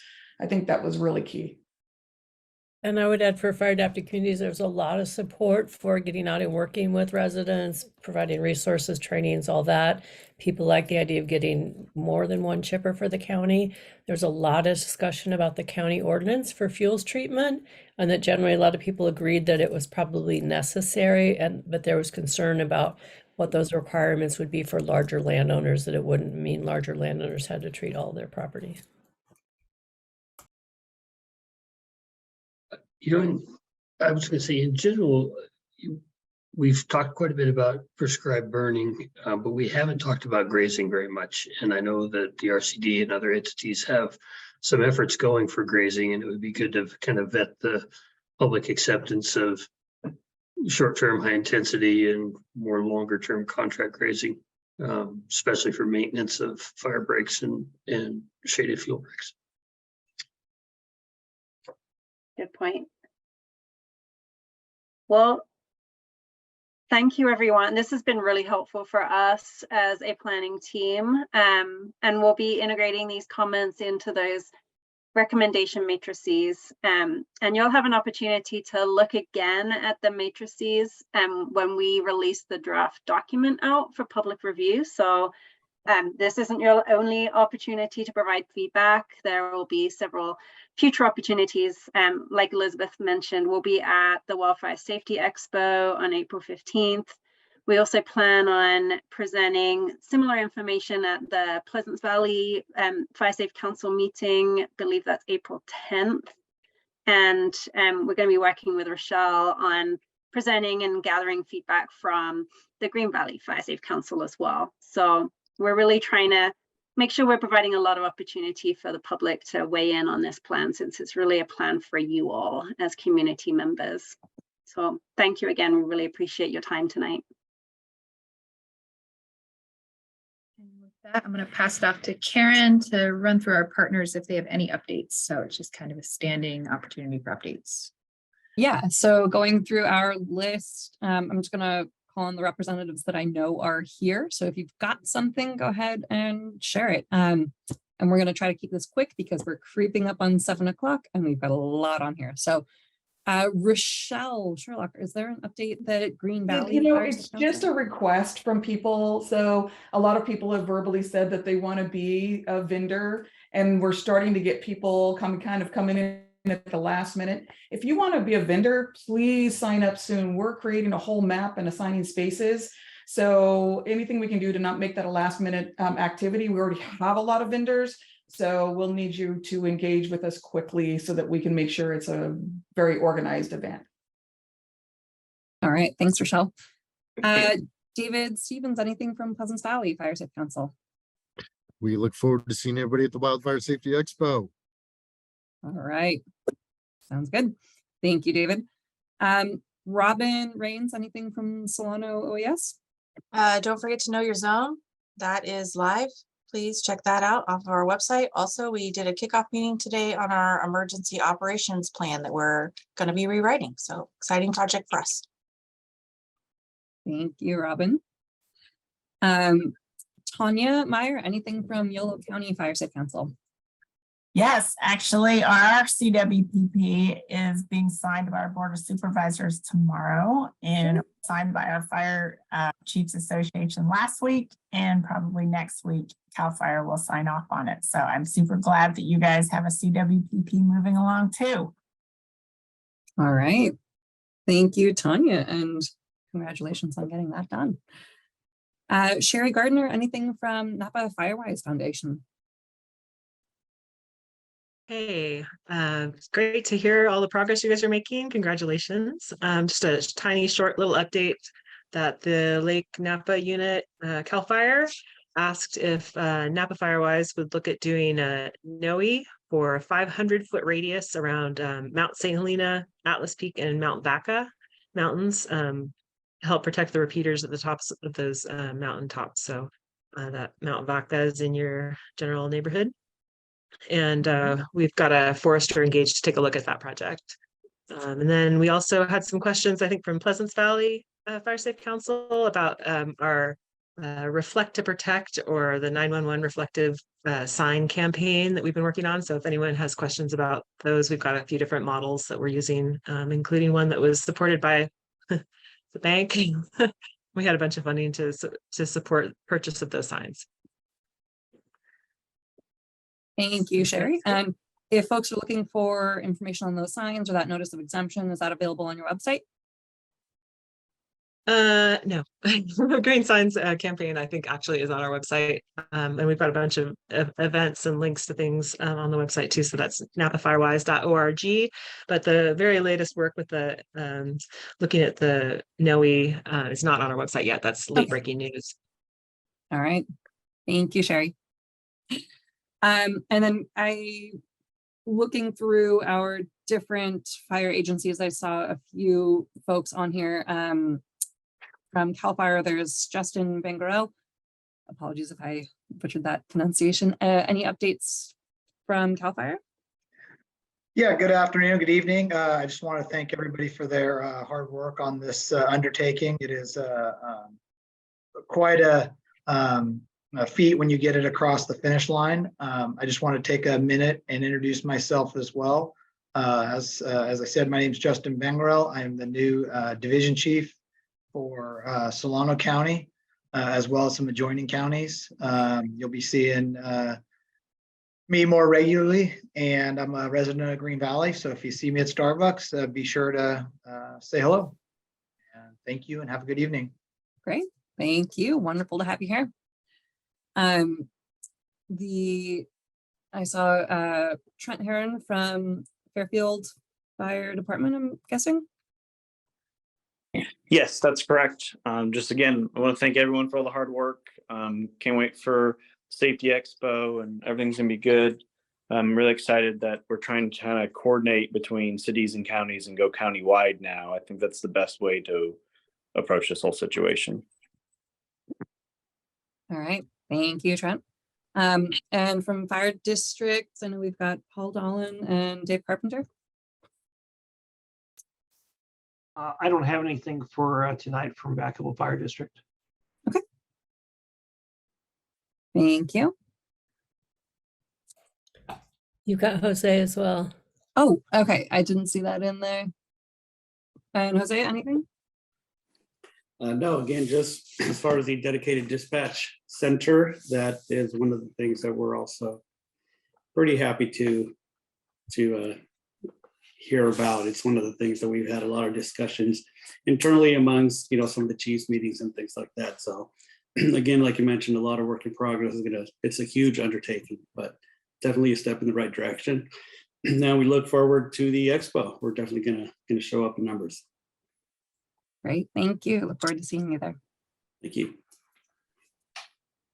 And normally I would offer to provide an update from Solano RCD.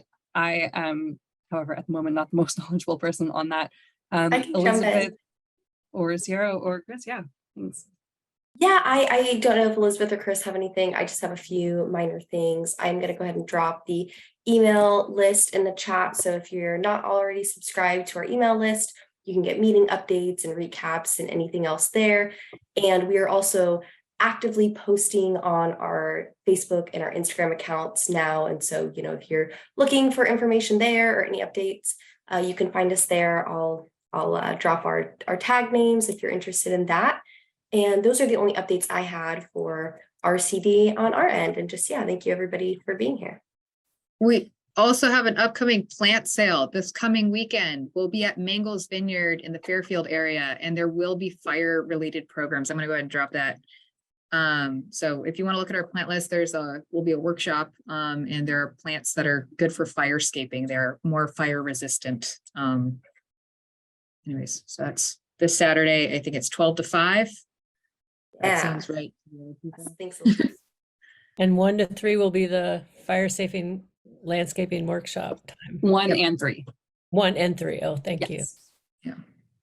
Yep. Hope to see you all there.